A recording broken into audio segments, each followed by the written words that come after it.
Welcome to this special episode 10 of Pro Wrestling Talk. I am your host, Angel Rivera, alongside my co host, who's, down here, Miss Witchy Perfect. Usually over here, that's why I'm like, Yeah, I know. I'm over there. I'm up that way. yeah, I don't know why this week, but that's different. That's fine. Alongside D, deconstructing, as he's here most weeks now, and might as well be another co host.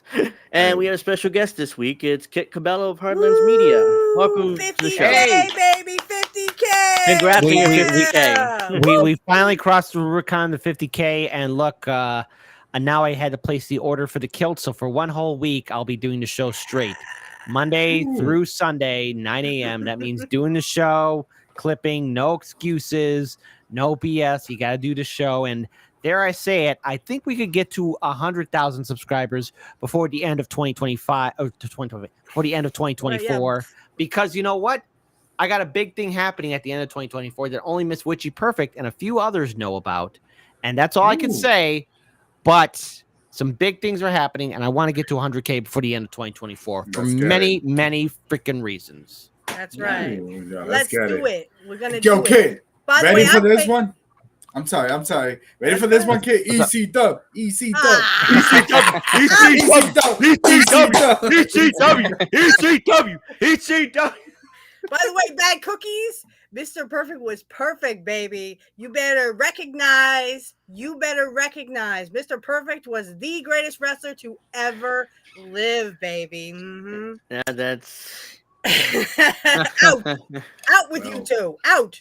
Out. Out. So, since we talking about the Montreal Screw Job, on behalf of Shawn Michaels, Ah! this guy right here. I tried to watch the interview of his side of Heat with Bret Hart, and all I kept thinking was, "You motherfucker!"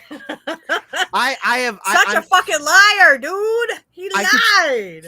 I could see a lot of sides how this played out because I mean it's easy. I mean because we haven't gotten into it yet, but it's easy to take one side over the other. But I can understand maybe, and I know it's controversial to talk about Vince McMahon. I understood where Vince McMahon was probably coming from with the belt and everything else that happened, but it is really effed up what happened in Bret. Well, all right, I love Bret Hart. You know, sure you do. Mm. you know, but you know, a lot of things could be done like more so. But then again, like Brett, you know. Anyways, I don't want to take too much away from the conversation. So there. Yeah. Well, yeah, and that's why we're here today. We're going to talk about that. I just happened across it. I do the titlematch.com, and for some reason they posted Shawn Michaels' side of it. So I was just like, okay, I will try to get through this. I couldn't get through 5 minutes where I'm screaming at my screen ready to punch it. And I'm just like, you gotta be fucking kidding me! Shut the fuck up, Shawn! He's always like, oh, it was. That's all he said, basically, for 5 minutes.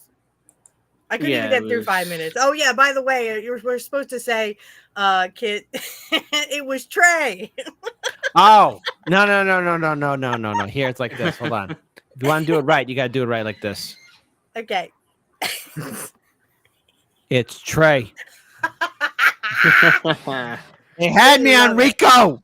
They had me on gun charges. Snitches get stitches, baby. It wasn't me. Look, if I had a chance Fuck to speak that to Trey. snitch. No. Well, guess what? My character's coming back from the dead. How's that sound? Like some soap opera. It just rises up. Like, what was all the blood for then? Like, hold on, wait. Trey picks up. Who's this? It's your boy Kenny, Trey. And guess what? I got some hitmen coming after you. And I'm telling them to go after Trey. There you go. Boom. Boom goes the dynamite. Boom goes the dynamite, huh? Ha. Well, yeah, I mean, that being said, let's talk about what we came here to talk about because we only have a couple hours. So let's get into it. we only have a couple Just a hours. couple. Yeah. Just a couple. Yeah, unfortunately, we have just a couple hours because apparently Snow Himbo is going to go live at 10 Eastern instead of 11:30. Okay. So we have to kind of, we don't have the time. We don't have that extra time this week, so it's fine. Gotcha. But yeah, today we're here to talk about November 9th. Let me say November 9th, 1997. Yeah, I was gonna say 2000. Yeah, that's No. dumb. Did I miss something? Right. No. Which happened that was called an infamous moment in pro wrestling history called the Montreal Screw Job. So Right. that was that was a match between Bret Hart and Shawn Michaels for the WWF Championship. And we will be saying WWF a lot tonight for younger viewers because that's what it was at the time. So that's what we're That's going what with. it was called back in our day. Yeah, I was 11 As years old. it should be. I think Yeah. you just turned 11 there, Angel, in Um, 97. yeah. D, you were an old man. I think I was in this country. I don't know. Kit was 12. And that was my last year of high school, if I could think about it. As a matter of fact, I just graduated high school. Oh, Okay. okay. Kit Well, was Still that's 12. one. The Rest of us were 11. Yeah. So I was the old man. I was the old man in the group. Okay, yeah, 12 years old probably. Yeah. Oh my god. But I'll never forget because here's the thing. Before the internet, or at least before the internet became the force that it was, I remember back in the day, like grocery stores when there was a magazine section. There was wrestling magazines there, and I'll never forget how many people were picking up that article about the Montreal Screw Job. Right. I remember, and the thing is, like some stores back in the day, like, hey, this is in a library. Either you buy it or you don't. But everyone was reading it, and I remember one time I was a kid, like, I was reading it, like looking at this, like, what the heck? What's going? What happened? What? And every magazine, because if you were around back in the day, those magazines were like tomes of the gospel. Okay. Yeah. People don't remember, but that's how it used to be. That's how you used to get the news back in the day, and I miss it. There's a charming simplicity to it all. Yeah. And I'm not sure who actually watched live that night, but I think I did. I know I did. No, I was watching WCW. I'm gonna be the Kurt Hennig and how Rick Rude responded to. By the way, just a quick shout out. Today, unfortunately, is my birthday, but it's also the passing of Rick Rude, who accidentally OD'd today in 1999. So a little shout out to Rick Rude. We miss you. And yeah, R.I.P. Condolences to his Simply family. ravishing. Yeah. But also, folks, please be sure to smoke responsibly. Don't smoke and drive. Don't drink and drive for 420. Smoke them if you got them. Right. No. Yeah, smoke Don't if do you that. got them if you're safe. Also- but don't smoke and drive. Don't do that. Also, please like and subscribe. That's also very important too. As That's you something should. you need to do. As though. we should. But seriously, I watched it that night, and I'm like, okay, great match so far. This is great. Okay, like normal. Shawn Michaels and Bret Hart they had chemistry. Their matches were always like, I mean, I couldn't keep my eyes off. They were great. Anyways, towards the finish, I'm like, why is Shawn Michaels trying to do a sharpshooter? He's never done it in his life. And Brett I was had like, to help him. Yeah, there's something He strange. switched I'm his looking. foot. If you watch Yeah. real carefully, he switches his foot because Sean didn't know how to put on He the didn't know how to move, do guys. it. Yeah. He didn't know how to do the shit. Brett Yeah. had to help him. He didn't know how to do it, so he's like, "That's weird. Why is Sean?" He never does submission. He's more like the high flyer, fancy type of wrestler. Which today you say that it's the Will Ospreys and those shitty wrestlers. Shawn Michaels was 100 times better wrestler than them, and I wasn't even a fan. But I digress. Anyways, he goes into the sharpshooter, and all of a sudden I see fucking Earl Hebner like doing this. I'm like, why is Earl Hebner doing that? And it's like. And then he goes for the bell, and it's like Bret Hart never gave up. I could tell because he was trying to reverse the sharpshooter spot, and I was like, "What happened?" Oh, wow. Literally, I'm like, JR is like, "What happened?" I'm like, "Was that?"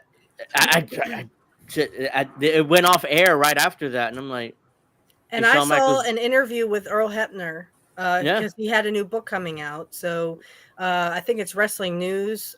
Check them out if you can on YouTube. They follow me on X now, but they did an interview with Earl Hebner, and he said, Vince said, if you want your job, Earl, guess what you're going to do? And so Earl had to make the decision. And he said, I had to sit there right next to the plane with Brett, and hey, he said, Earl, you're not going to ring the bell, are you? You're not going to count me down. He said, no, Brett, I'm not.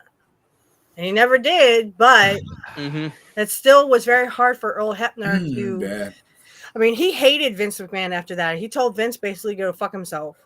Well, Mhm. Yeah, everybody okay, wait, did. wait. Okay, so I guess I'm gonna get some heat for this one. So look, I understand maybe the need to of the actions done against Bret Hart because let's face it, WCW at that point before it went under, before Ted Turner lost his power, and before he had that merger with the other company to make where it removed him. WCW was the front and center show. It was getting the views, it was getting the money. People were flocking to it over WWF. And then when you have the the women's world heavyweight champion on from WWF on WCW, throwing that belt into the trash bin. And that I would be mean, Medusa. yeah, that was Medusa who did it, by the way. Mhm. Yeah. Let's face it, all those belts have importance. They symbolize not only the brand but the history of said entity, right? And Mhm. Yeah. say whatever you will about Vince McMahon, right? But he had to care about his brand. And just imagine it would go down in history forever. But imagine if, let's say, Bret Hart was the world heavyweight champion, the WWF belt, throwing it in the trash can. Yeah, but he That wouldn't have would done that. yeah, but still, there No. was. Did I mean, the Vince thought was know that? there. The thought was Yes. there. The thought was always there. Now, okay, Brett is a man of honor. I will give him that. But Vince, knowing who he is and probably all the shady stuff he has done, he's probably thinking, no, he would no, I can't risk it. I can't risk it. That already happened to the women's championship belt. I can't have that happen to the WWF heavyweight champion. I got to do everything in my power to protect it. Was it over the top? Yes. Is it understandable why he acted the way he did? Of course, because Eric Bischoff was foaming at the mouth to probably get that same scenario happen to that pedigree belt, the front and center belt. Could you imagine what would happen to WCW if they had the WWF Heavyweight Championship belt and threw it in a dumpster? That was a risk too great. And while Bret Hart, man of honor, Vince McMahon could not risk it. And it's understandable why he couldn't. And that's all I want to say about kind things about Vince, knowing his shady history. And I don't want to get the strike. Well, no, as long as we don't talk about specific stuff Yeah. or do like this or Yeah. that. Apparently that's shocking content for YouTube. But anyway, so I see that perspective. And Angel and I know that because we've listened to Jim Cornette's Omnibus about the Montreal Screw Job, and I agree with. So I'm just going to push back just a little nudge, just a little nudge back.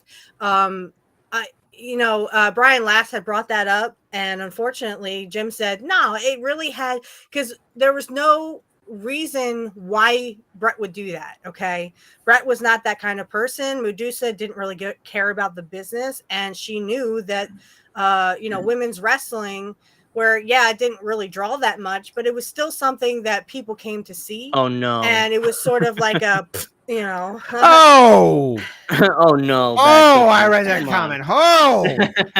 Sorry. Okay, continue with your point. Wait. It's okay. It's okay. I saw it too. Oh no! That's First why of I all, was like... I would not be surprised, Bad Cookies. I would not be surprised. It would not shock me if that was true. So to relay the point is that it's really Vince didn't trust Eric Bischoff. So Eric Bischoff comes out on his show and says, I got the world heavyweight champion. You might as well just piss in the face of Vince McMahon, fuck his wife, and screw his dog at the same time. It's really the whole thing of trusting Eric Bischoff, which you could not do because Eric Bischoff lies. Let's put it that, plain and story. But it's weird to the point of Vince didn't trust Eric Bischoff, and I mean, there's just no way. I couldn't see Bret doing that, and I don't think Bret would ever do that. And I think Vince just didn't trust Eric Bischoff. Okay, so just my pushback, because I think we're both in agreement here. I'm just trying to see this through the eyes of Vince McMahon. I know. Yeah. Again, not a fan of Vince, right? But looking at the situation at hand, Eric Bischoff is on cloud nine. WCW front and center. It is a hot product. It's bringing in the views. It's bringing in the revenue. Vince McMahon could, as you pointed out, can't trust Eric Bischoff, and by proxy, he could not trust Bret Hart. And now Bret Hart, he respects the business, and he comes from a family that respects the business. Because I'm pretty sure if he did that, I'm pretty sure many of his family members, either some would maybe be supportive and say like, yeah, that's cool, but I'm willing to bet majority would be like, why would you do that? That is forever going to resonate with us because you got petty at the boss. That is a champ. That is a belt. Like there is a code in wrestling that goes all the way back because we talked about it, like the carnival days. Wrestling has its carny origins. You just don't do that. That is like a huge sin that's going to send you to the farthest deeps of hell. Now Bret Hart wouldn't have done it, but Vince couldn't trust the situation, and Vince McMahon being a cutthroat businessman, he made his correct decision in order to stop a potential scenario from playing out. Because at the end of the day, what if Eric Bischoff was able to say, hey, I got a $7-figure check right here. No taxes, nothing, from Ted Turner. Hell, millionaire Ted might even give you a couple other millions if you get that WWF belt and throw it in the trash can. Because Ted Turner was also at that point, number one, very successful businessman. There's so many scenarios playing out probably in Vince McMahon's head that he was probably manic, and it's not good to say that. So I hear your point, but I just wanted to say, like, from the perspective of Vince McMahon, he couldn't take that risk. And really, you have to say it was more Vince's fault anyway, because I mean, he had come to Bret 2 months before this happened and reneged on his contract, said, I'm not going to pay you, go back and talk to Eric Bischoff. So, and when I was listening to the Omnibus again, Jim Cornette makes a good point. You literally should have taken the belt off him when you were going to renege on his championship. That's the big belt. thing. Why? Jim was right about that. Right. So, I mean, when it comes right down to it, Vince is at fault here too. He should have taken the belt off of Bret and given it to anybody, Taker, Ken Shamrock, anyone who Bret respected. And literally, he would have given the belt to anyone but Shawn Michaels. And he was saying, and Brian Last was like, well, why didn't he? And then Jim had said, well, it was already kind of booked. You're pretty much already set in stone. It was Shawn versus Bret at Survivor Series. So like I said, when I was watching the Shawn Michaels side, I guess, I could just barely, I just wanted to punch my screen, but okay. But he glossed over. Not at Shawn Michaels. he basically glossed over a bunch of stuff. Hi, Mastermind. But yeah, like he glossed over a whole bunch. He basically said things didn't happen that Bret said happened. He said that Bret was talking down about him in the Calgary Sun and also in promos. I said, hello, you said it was okay for Bret to do that. And then Bret would say he would come back and it looked like Shawn Michaels lost his dog. That, and then, he was talking about the sunny days. I went, hello, Shawn, you were fucking sunny, not Bret Hart. Yeah, that was a crazy story. There is. Thanks for joining us. Make sure you like and subscribe. Because I am seeing in the chat here too. Because chat does have a point. Old Man Barker, I see your point about how the lawyers wouldn't allow it, but knowing, because sitting through a lot of business meetings myself, especially with some radio station heads and a few people in TV, and it's just if it could be done, and the lawyers just do the shield wall. If it wasn't Bret Hart that was going to throw it in the trash can, imagine Eric Bischoff was, hey Vince, I have your belt. Woof, put it in the trash can. He would have. I'm not saying the lawyers probably would not have allowed it, but I'm saying what brings in good TV, what brings in good ratings, and it's all about the views, especially in that day and era in the 90s when before the internet, TV eyes, everybody's focusing on it. Of course, the lawyers wouldn't allow it.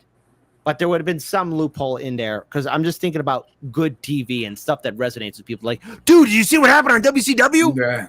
Yeah. Like, we're all speaking hypothetical. It didn't happen. Right. But Old Man Barker, I see your point. You're absolutely correct. But I'm just saying, like, knowing how TV executives act, especially people like Eric Bischoff, who had Ted Turner like in his back pocket. Not that he owned Ted Turner or anything like that, but Ted Turner,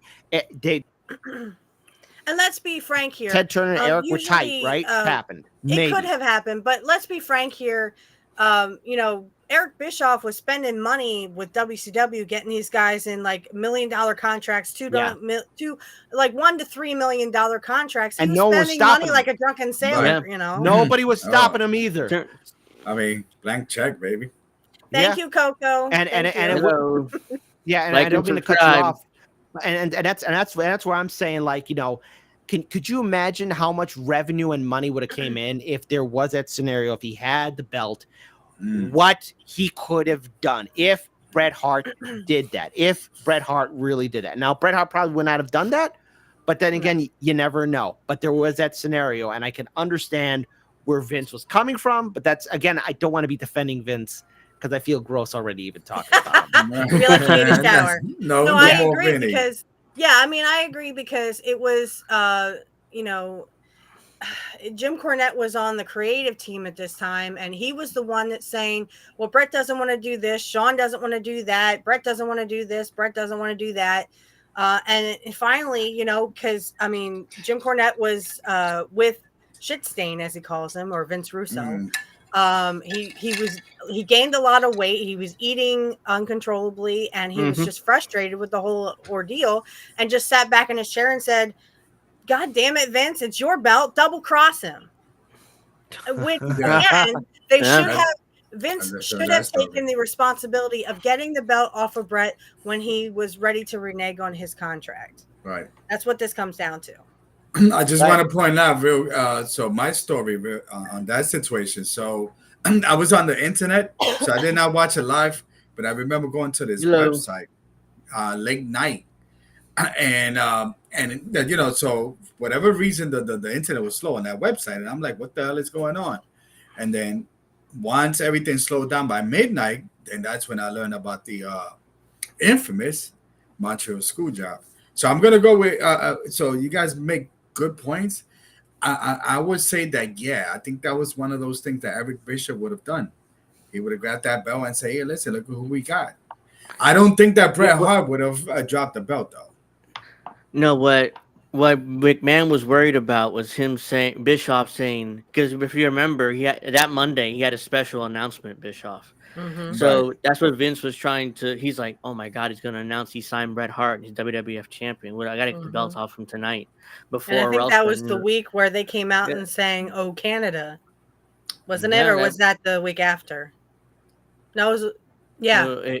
It was that week before Survivor Series, and they came out and were singing "Oh Canada." I know because Kurt was singing the best. He was the best singer of them all, Then that's why Vince was like, I get the belt off him, because Bischoff's going to announce that we've signed the WWF champion Bret Hart, and it destroys any reputation we have left, because our champion doesn't want to be with us. Right. So Vince's saying was perception is reality. So if the perception was the WWF champion doesn't want to be in WWF, then we mean shit. So we get the belt off him now, no matter what Bret says. And as Old Man Barker says in the chat, Triple H said, if he doesn't want to do business, we need to do it for him.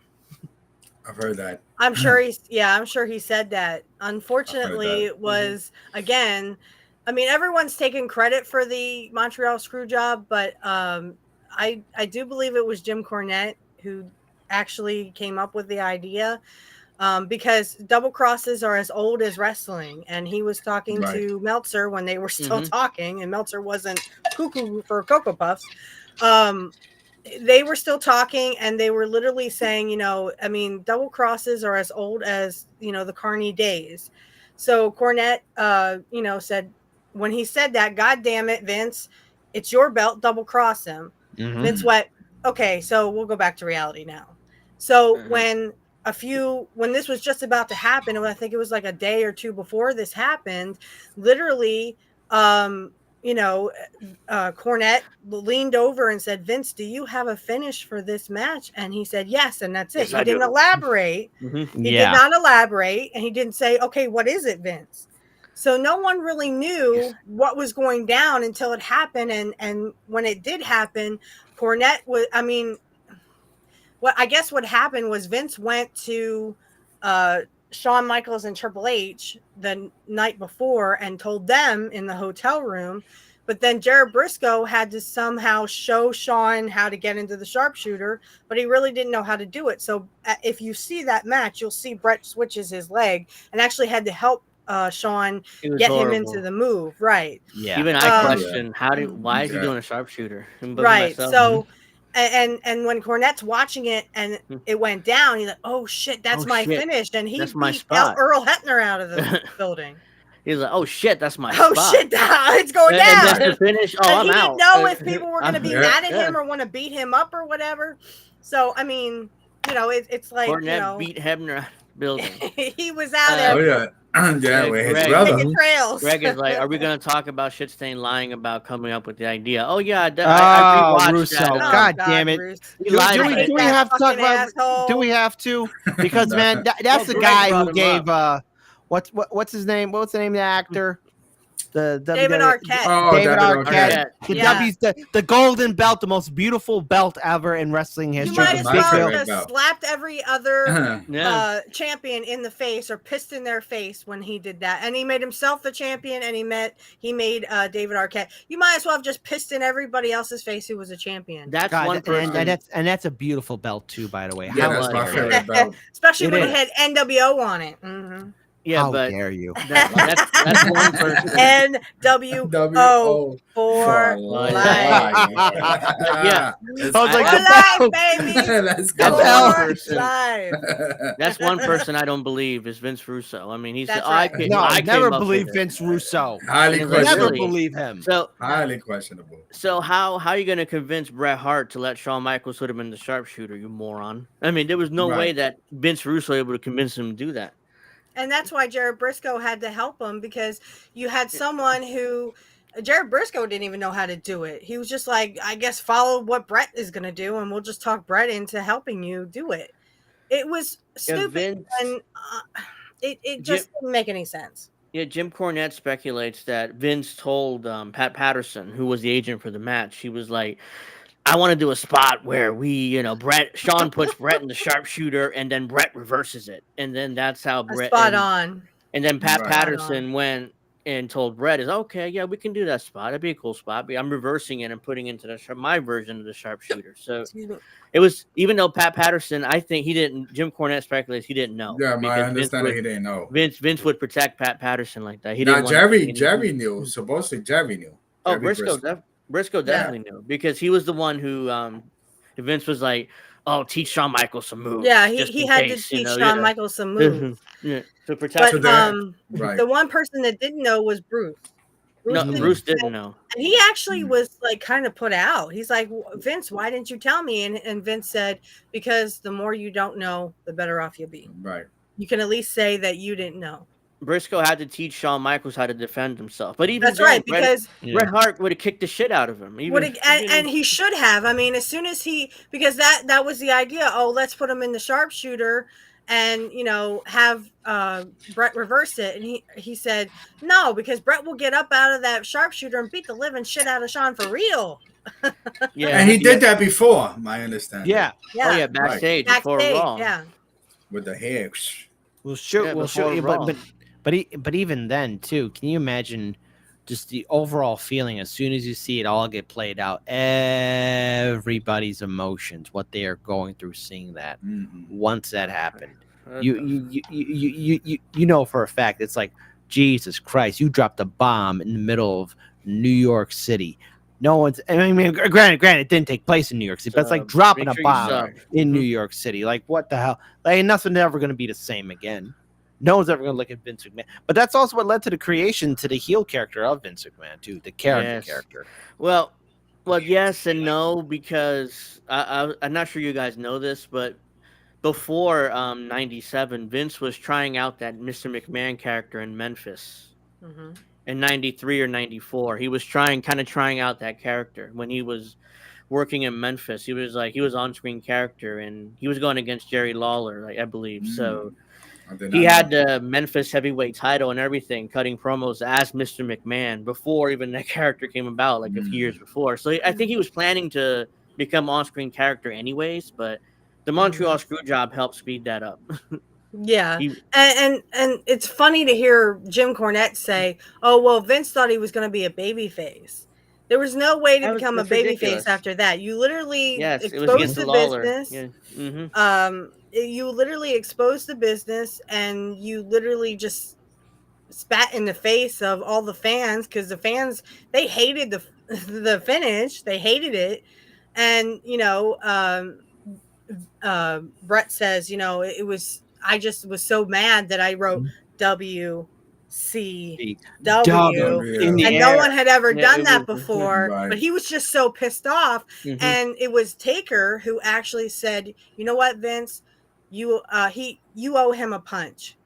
And so Yeah. he went to Bret Hart's locker room and sat there. And Bret said, if you're still here while I'm out of the shower, I'm going to punch you right in your face. And he did, and he took it like a man. So Vince kudos took- to Vince. I don't like Vince McMahon either, but kudos to No. Vince. Well, Yeah, you know, I mean, but also, sorry, he's I'm a gonna cut you off. leader. Yeah. He's Well, a leader. That's the difference. Well, no. Also, Vince McMahon had some shit because, let's face it, Mankind, he was there.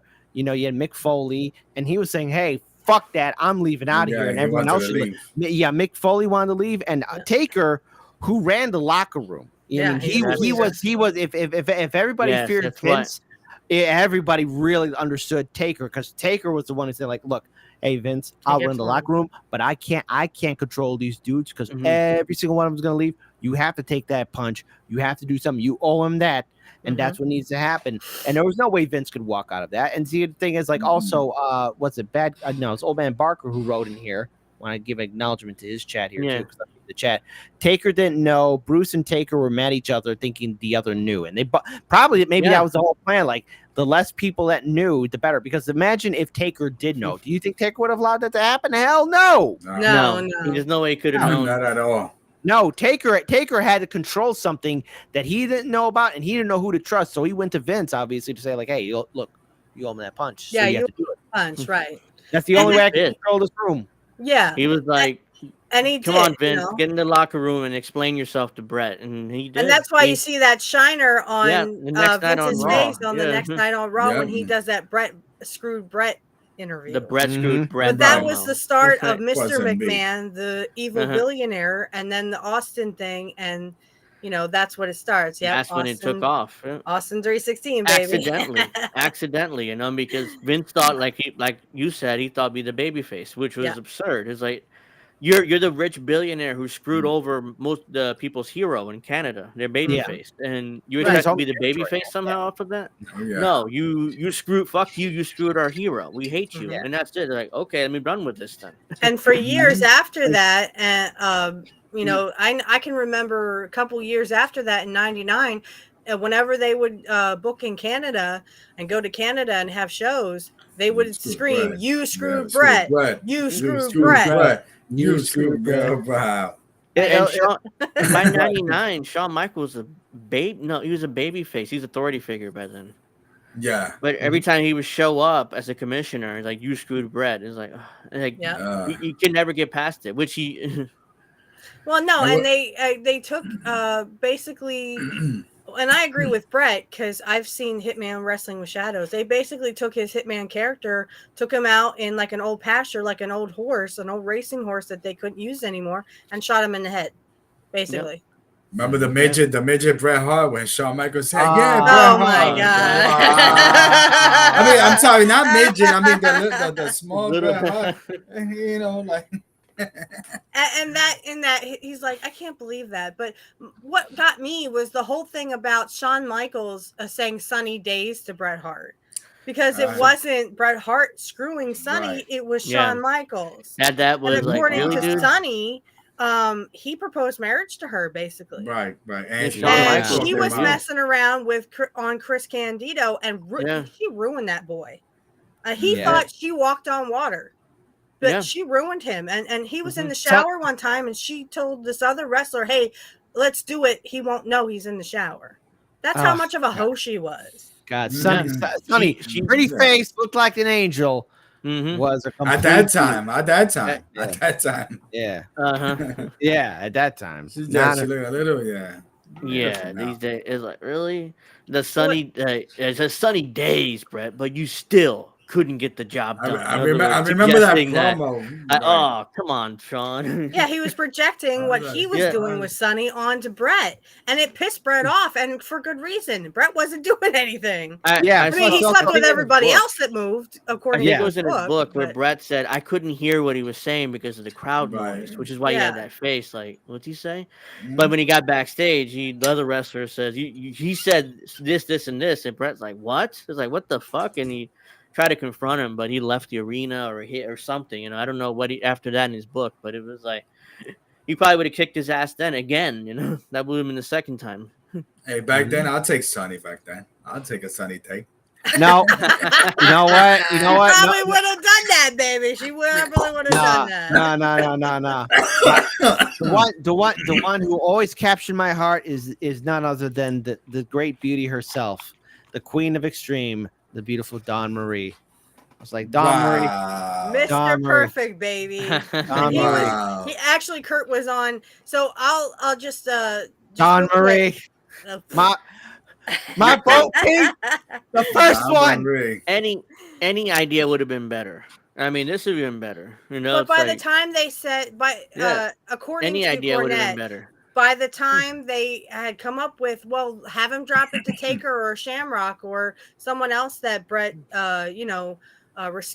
respects in as a wrestler. I mean, they had already pitched the Shawn Michaels. They already had that booked and advertised, so they couldn't go back on it. So Luna Vachon was okay. I thought she was. That was Vince's fault. It's like Vince really thought he can get that match in the ring. You know, like everybody told him they hate each other. How you can get them in the ring? How you gonna get Brett and Shawn to agree to do a match in the ring? Yeah, that'd be the Moolah there. There you go, Kit. There's your woman. Fabulous Moolah. No. Mae Young. Break her hip. Oh yeah. Oh my God. You guys remember when what's her name? Mae Young? When she gave birth to that hand, I'm thinking, what is this? Oh, what are you trying to do? Afterwards. Are you trying to ruin? But that was a shit stain idea. That's Russo. Yep, that was a shit stain idea. That's a Russo thing, and Vince was like, "Oh, they get ratings? Okay." I mean, he didn't care at that point. He just wanted to beat WCW. Vince Russo is a cancer. The only a cancer, yes. The only people who knew. Only people who knew that Jim was behind it. He was saying in his omnibus. It was Shawn Michaels. No, not Shawn Michaels. It was the both Vinces. They were in that meeting. Vince McMahon and Vince Russo. It was. He told JR. He said right after, like he told JR that he was the one behind it because they were friends, and he told. He didn't tell a lot of people. He told Danny Davis. He literally told like two. Because he was really afraid someone was going to beat the shit out of him. And he literally says, sorry, Brett. I mean, I have no animosity towards you. I love you. It's Shawn I hated.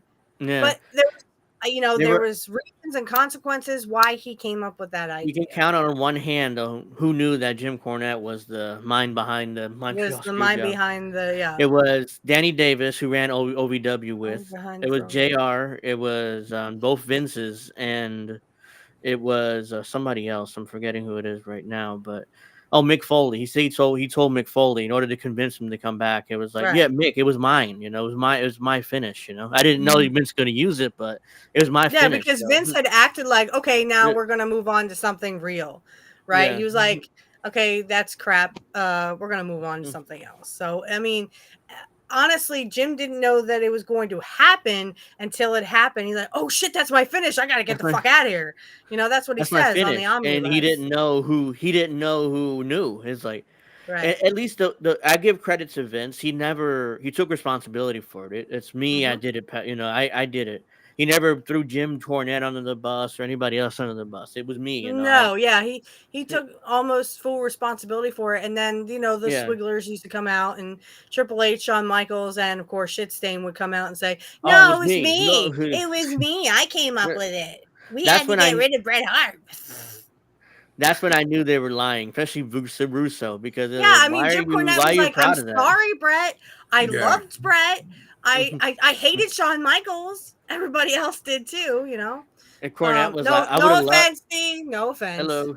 I would have loved to screw Shawn Michaels. That's what Jim Cornette said. Is Right, Yeah, right, I would have Wow. loved to Sean. If it was Sean Right, no, leaving, I would have wait, screwed wait. him every way to Sunday. Yeah, you're supposed to say no Diddy or something weird like that. Screw.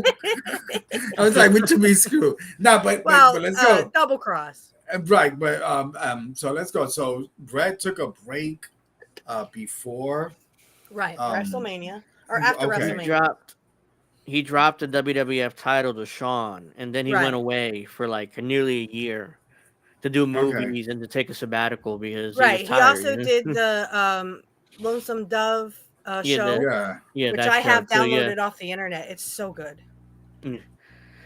So What's he funny left. is Bret Hart, when he was in Stampede, he was offered, do you want to be the Hitman or do you want to be a cowboy? And Bret goes, I don't want to be a cowboy. So I'll be the Hitman. Uh-huh. And Be a it turns cowboy. out in Lonesome Dove, the show, he's He a was a cowboy. cowboy. I'm like, Yeah, he played a cowboy. cowboy. but you But- said Yeah. okay. Well, wait a minute, because here's the thing. Like, it's one thing to do like a movie role. It's another thing altogether to do like a Oh, Bad permanent Cookies, I role. Yeah, completely agree. So it's like you want to be Yeah. seen as a hitman. So, I but hate but Chris he branches Jericho. out. Fuck that dude. Chris, Sorry, go ahead. Y2J. Oh, fuck Chris Jericho. He's fucking fat and he isn't a wrestler. Yeah, that's what I thought too. That the match was called too early, and then it was like, what happened? Mm-hmm. I mean, was Everyone that a match? Confused Greg, at that point. yeah, it was like, All what the happened? fans and even like, Sean acted like it. He knew what was going down. No, he knew. Sean knew. He had to have known. And Brett's kind of like looking around, going, "What the fuck? What happened?" Then he spits in Vince's face, And and he I'm like, spits why in did he spit in? Vince's face why did because he he spit just in Vince's exposed the face? business. Now Yeah. it's all a work to everybody else, but and then Sean's of course sitting in. No offense, Steve, but he's sitting in Brett's locker room, going, "Did you know about this, Sean? I swear to God, I didn't. I swear to I God, didn't I know." didn't. Oh, fuck you and your God." And I want to point out real quick. So they were filming that behind. What was the name of Hitman that Wrestling with documentary? Shadows. Yeah, Wrestling with Right. Shadows. So it Hitman caught a Wrestling lot with of things. Shadows.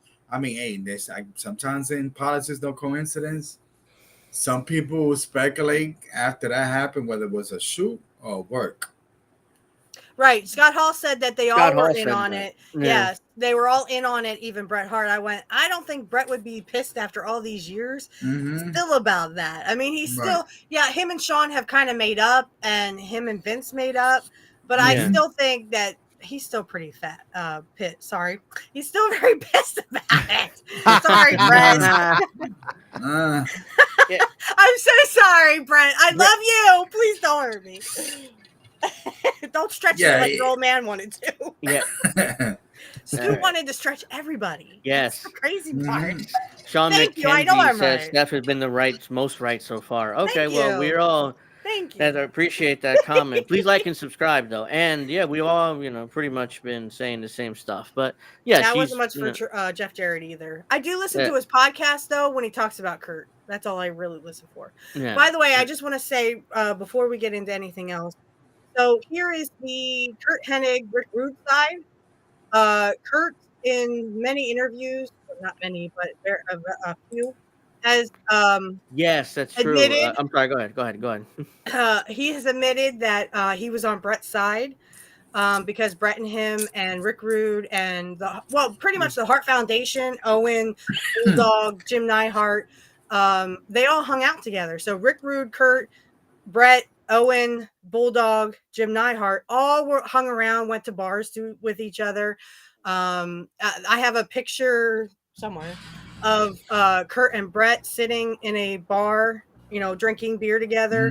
So, I mean, those were they were friends, all of them. And as everyone knows, since it is Rick Rude's passing today, it is the anniversary. It's also my birthday, but I just happy birthday.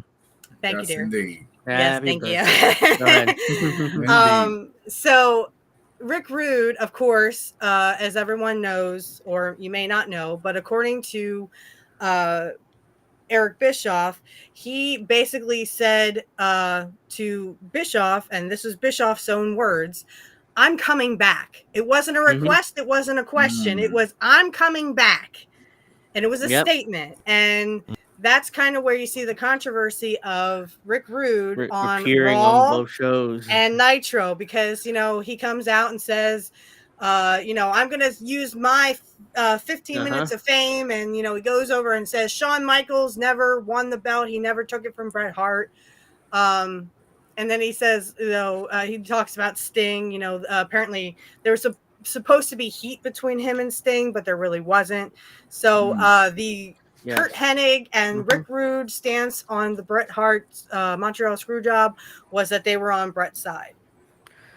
Yes, and that's why Raw was taped in those days, or at least every other week we're taped. But I wanted to bring up something that Sean said, Mackenzie up here. It said, I forgot to mention this. I mean, also the other person Jim Cornette told was Dave Meltzer, which he mentioned in the chat. Right. He calls Meltzer and told him everything, but just keep it in confidence. And he did. This is before they hated each other, but now they hate each other. But yeah, that's the other person that knew, other than the people I mentioned, but. Yeah. Now, I also thought that he was like the Glenn Greenwald at that time with the guy from Russia. What's his name? Snowden. Yeah. I got scoop. I'm about to break the thing. No, it's very interesting because I hear a lot of people were, and I guess we could talk about the what happened, the aftermath, because a lot of wrestlers left, obviously. Anvil, I said Owen, which that's an interesting story that he stood. Yeah, Owen but you want tried to to know leave. but you want to know what else is happening too during that time is as while people are leaving, Vince is looking for replacements, and he found some people from ECW and a few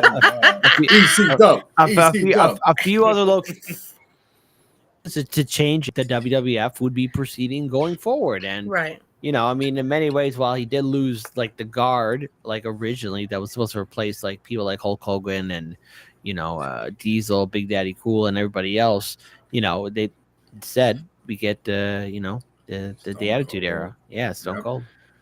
Yeah. Well, and the aftermath is, Bret left. Owen tried to leave, but Vince was making threats. Bret can go, but Owen, you can't. And so I think that ruined Owen, because again, Owen would go on to pass away in May of '99. Yeah, over a year. So I think if Owen was allowed to leave, I don't think that would have happened. No. Yeah, we could. I personally suspect that he would have quit the business altogether if he were able to, because he was talking about being a firefighter. He didn't want to be in wrestling much longer. Yeah, but there were threats that Vince had made, I believe, to keep Owen for some reason. He gave up the British Bulldog, Bret, and also Jim Neidhart, who would later go on to have a feud with Kurt Hennig. And we are going to do that uncensored watch along to Uncensored 1998 with Bret and Kurt. Yeah, and of course, Rick Rude was at ringside. So, in the grand scheme of things, Owen. Go ahead. Well, Sean McKenzie writes, Owen would have been goddamn miserable at WCW. I mean, know what we know now about WCW and what they did to Bret Hart too. He would have been. Everyone would eventually became the point where that WCW people didn't even respect it. But it would have saved his life. It would have saved Owen's life. Owen would still be alive today if he had gone to WCW. Yeah, he would have been miserable, but he would still be alive today. I do believe that. Yeah, he would have been, because I don't know if he would have. There's no way they would have had him go on top of the building. That was Sting's gimmick, so they wouldn't ripped off Sting's gimmick with Owen. So, but yeah, I mean they didn't, So yeah, this whole thing. This whole Montreal screw job situation was totally avoidable. That's the number one thing I learned from rewatching all this stuff. If Vince would have just said, "Okay, you gotta drop the belt to Taker," and then after that is like, I gotta violate your contract. I literally cannot afford this contract, even though I don't know if I believe that, but that was his reasoning. So he wouldn't at least gotten out of that then, and Bret would have gone.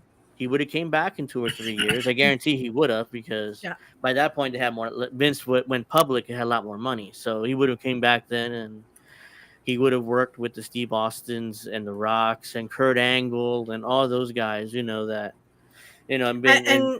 according to Brett's book, when that all happened, Stone Cold kept him in the loop. So Steve Williams and Brett were also friends.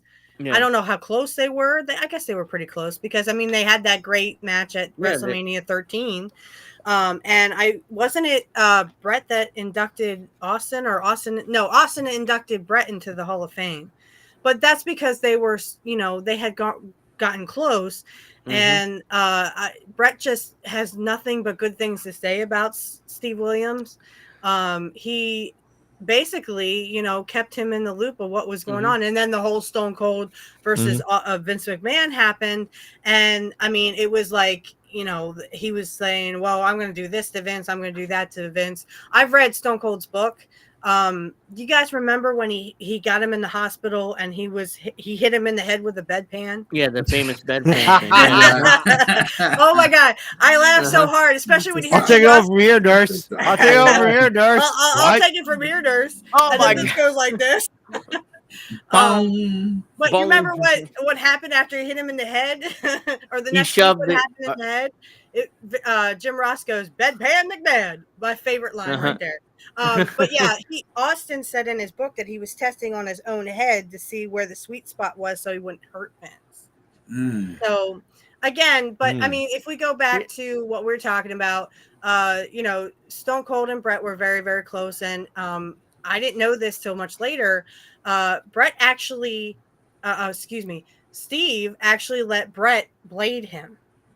Now, the reason why Yo. you had to really trust your wrestler when doing this, you had to trust that other wrestler, is because literally they would, like Yeah. Adela the Butcher, he would rip you to Mhm. the bone. Yeah. It was Yeah, it like could. literally they would cut New you to the Jack did bone. that. New Jack did that Yeah. to some kid. Oh, Yeah. yeah, jeez. Well, hold on. Before we start talking about New Jack, remember when that kid was saying, "Hey, dude, I want you to cut me." I mean, New Jack. Yeah. We And heard he was those orders, like, 17. okay, Yeah, yeah.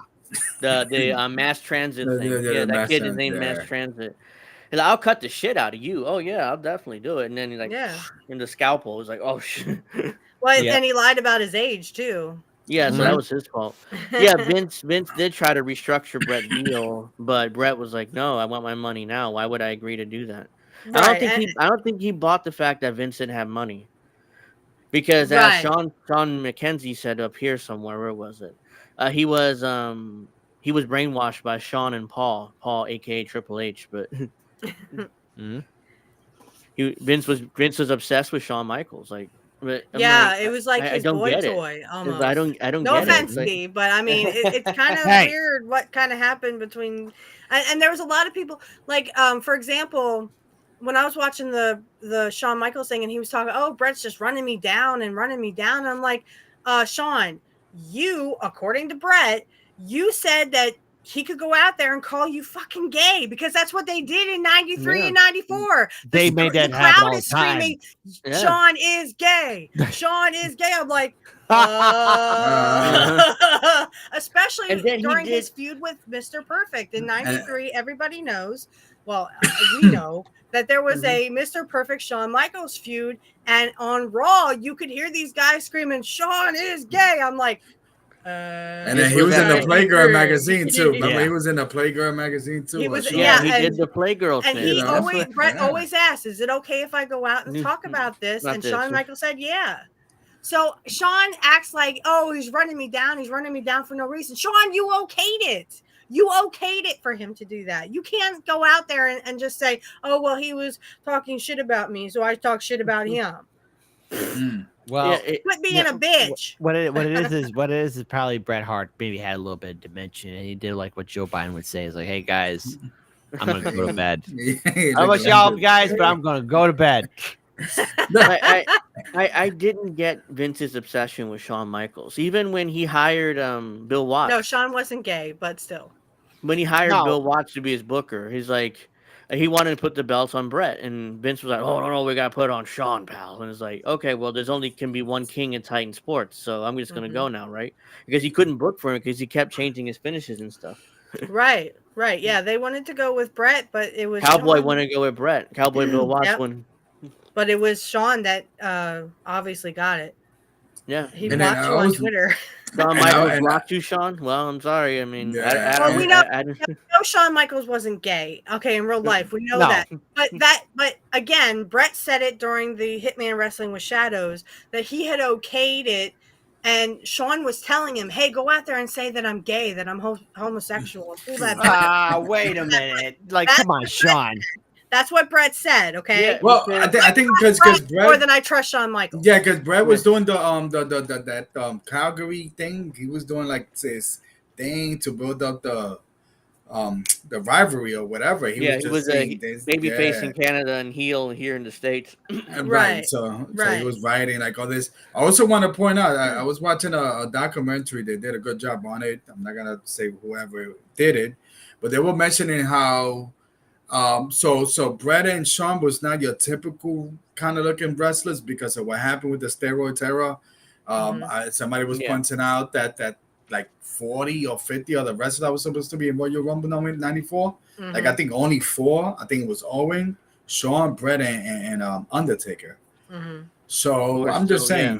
saying, right. So it's one of those things that people, like for me, Brett and Sean is the best. And Hmm. I think the steroid was probably like one of the best things that happened in wrestling, even though it was hurting the business. But you take these big ass dudes that just they don't wrestle, and And you got Sean and right, Brett. and like I said Yeah. with the, and again, talk. I Sorry. wanted 2 points. So yes, we already know that Shawn Michaels was not gay. We know that, but that's what Shawn was telling Brett. Yeah. And it could have stemmed from that 93. If you guys go back and watch 93 episodes of Raw, especially with the Shawn Michaels and Mr. Perfect feud, you literally can hear the fans chanting, Shawn is gay. Shawn is gay. So Nice. I don't know where that came from or where people picked that up from, but they're Mhm. just chanting it. Uh, So he could have been saying, well, oh, look at let's play off of that. I Because he mean, was a heel. well, He was look at very hated. well, look at the way he was way he was dressed and the way he come in the ring in right, '93. He with had the the long Right. fucking mirror. earrings Mhm. and the long Right, the hair earrings and the long hair. and it's So, like, yeah, yeah, and he that's where would that kiss came Triple from. H, I think, sometimes on the lips, wouldn't he? Would he kiss Triple H sometimes on the Uh, lips? I don't remember him ever Yo, oh doing really? that. dang, Yeah, I think he dang, would just like go like that to Triple H. it He'd could just lean be. over when they were Yeah, sitting up. it's They were sitting up Well, on the Raw entranceway, and I think he just leans over and kisses Triple H. with all defense to Sean, a little bit of that whatever white powder magic was, I'm just saying. Got Hey, I that's okay. If gotta love that magic. I mean, right. Magic it, comes in all Exactly. forms. I would have been kissing everybody. yeah, Hey kid, I love you. No, I Ah. mean, Ah.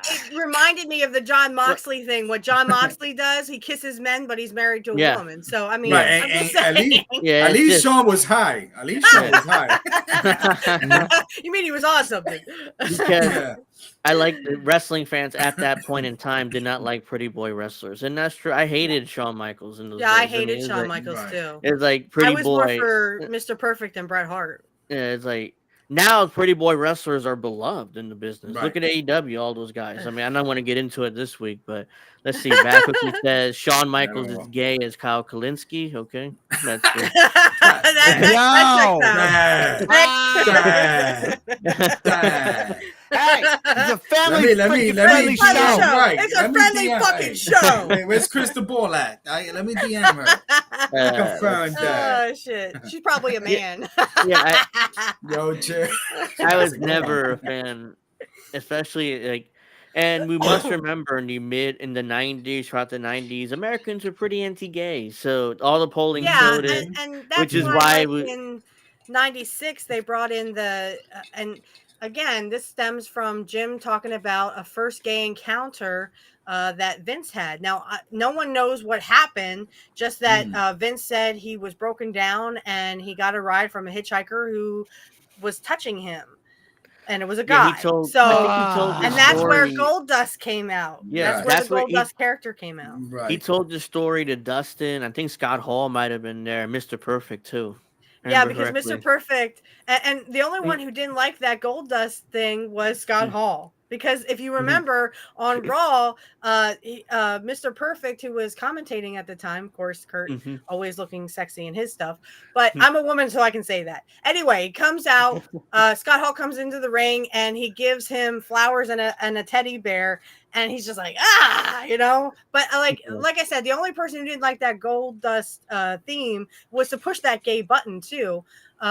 Was literally Scott Hall, but that's how they started with it, you know. Yeah, Vince was Dustin. Dustin didn't really I don't think he hated it. He more didn't understand. He it didn't because he wouldn't Vince wouldn't say the word gay. He said androgynous. Androgynous. About Fight Five. It's like, what the hell does that word mean? Yeah, what the hell does that mean? And then my understanding when he fought Savio Vega and he started doing that, you know, sexy thing that he was like, hey, he would touch him.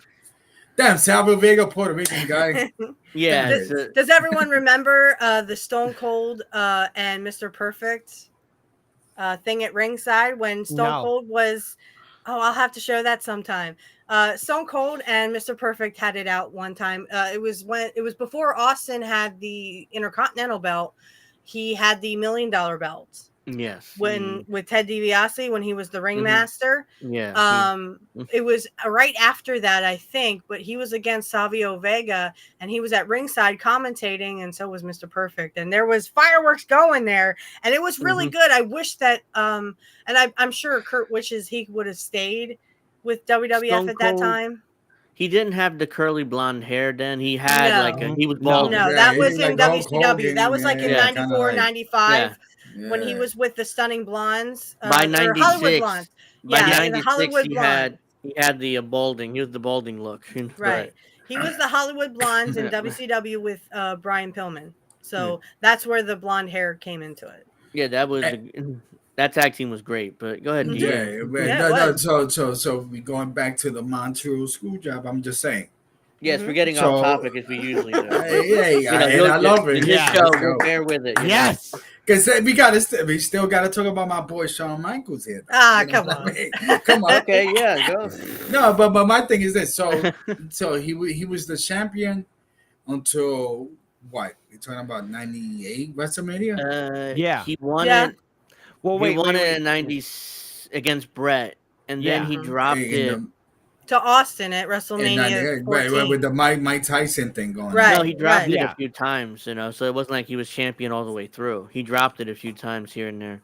Okay. There was that one time, I think the next year's WrestleMania was supposed to be a rematch between Shawn and Brett. And Shawn put over Brett for the title, and Shawn didn't want to do it. And didn't want to do it. And then he faked a knee injury. Remember the whole "I lost my smile" speech? Yeah, I lost my smile. That was bullshit. Yeah. He had a career-ending knee injury, and he lost his smile. And Taker was like, if he comes in here, man, I'm gonna beat his ass. Right. Yeah, and that's because Shawn was doing a downward spiral, and this is what Jim Cornette talks about on his show is and on the omnibus was basically we had to live through the whole fucking okay, Brett, you want to drop it at WrestleMania to Shawn and then let him do that downward spiral. I can't talk today. Blah, blah, blah, blah. We all get that. Yeah. So, and he said, you just go off and do your stuff. You do your Lonesome Dove stuff, and you watch Shawn Michaels will literally spiral out of control, and that's exactly what happened. So when he came back, it was like, I don't want to do it. Yeah, he didn't want to put over Brett, and Brett knew. I think he's telling people backstage, watch Shawn Michaels. Right, and that interview with Shawn I watched, he never even brought up the fact that he according to Bret Hart. Now I'm getting this all from Bret Hart. He walked into Bret's office, or he walked into the locker room, and Brett said to Shawn, I'm going to put you over. Don't worry. I'm not going to hurt you. And shook his hand. And Shawn said, well, that's good because I wouldn't do it for you. Like a petulant little child. He never even said that in the interview I watched. And I was just like, I can't watch this no more. I turned it off. But I mean, and then the whole hair thing where Brett pulls his hair out, Brett and whipped his ass backstage. Sean shoves it down on the table. God, it hurts even thinking about it. I can't wrap it around my head, Vince's obsession with Shawn. Again, it's like, yeah, he does great moves, and he's 100 times better wrestler than the guys today, but I just didn't get it. I mean, I still say Shawn. I still say Vince had a thing for blondes, and I guess Shawn Michaels was his type. Yeah, Again, even Vince said he had a gay encounter, but he never said if it was, repulsed. That's messed up. That's messed up. Ah, yeah, Jesus Christ, Vince McMahon. but I think Bret Hart speculated, I think in his book, that Shawn and Vince may have had something because Shawn would always hang out at Vince's locker for hours. So Yeah, that was because probably No, Shawn it was called politics. Yeah. Shawn was a kiss ass. That's all. Yeah, he was a kiss ass. He was a kiss Because ass. he said about the whole click thing was in full swing. But then again, who got the brunt of that after Scott Hall and Kevin Nash left? It was Triple H who took the downfall for it. It wasn't Shawn Michaels because he was the champ. No. Right. If I can't punish Shawn, he's the champ, pal. So it's like, oh, well, Hunter, I'm sorry, you got to take the heat. Yeah, you got to take the heat. And You now gotta look at Hunter, right? You had to get beat down by the Godwins in a hog pen match, and you got to get. I remember that. Oh my goodness! Yeah, I like the Godwins. I like them, but Hunter got beat by the Godwins in hog pen matches like for weeks. It was like he had to go in that shit and that slab. Stuff Oh my god! It's like, well, you got to get beat by them pals. Like, okay. Yeah, by these shitty ass wrestling things. Yeah, shoot, man. if you ever think you're at the bottom, just imagine being Triple H dealing with the fallout with the Click. Yeah, 97. Well, and you know what's funny is he never blamed Vince for that. Even though Vince blamed him, he never blamed Vince for that. But he got the last laugh because look who's in charge now. Right, now that Vince is no longer around. Mm-hmm. Yeah, I mean, you see, Paul Levesque understood the business, not like Hulk Hogan. No. Paul did understand the business. Sometimes you have to eat the shit. Sometimes you have to be at the bottom. Yeah. Fuck it. Yeah, and Vince says it. His favorite saying, "Got to eat the shit sandwich sometimes, pal." Right. 5 foot long. Because it was supposed to be Triple H who was supposed to win the King of the Ring '96, and Austin won instead. But I honestly think if that hadn't have happened, would we have Stone Cold today? Would there be a Stone Cold Steve Austin if he had not won the King of the Ring instead of Triple H? That's an interesting debate because he won in '96. Without that, Austin 316 says, I just whipped your ass. I don't know.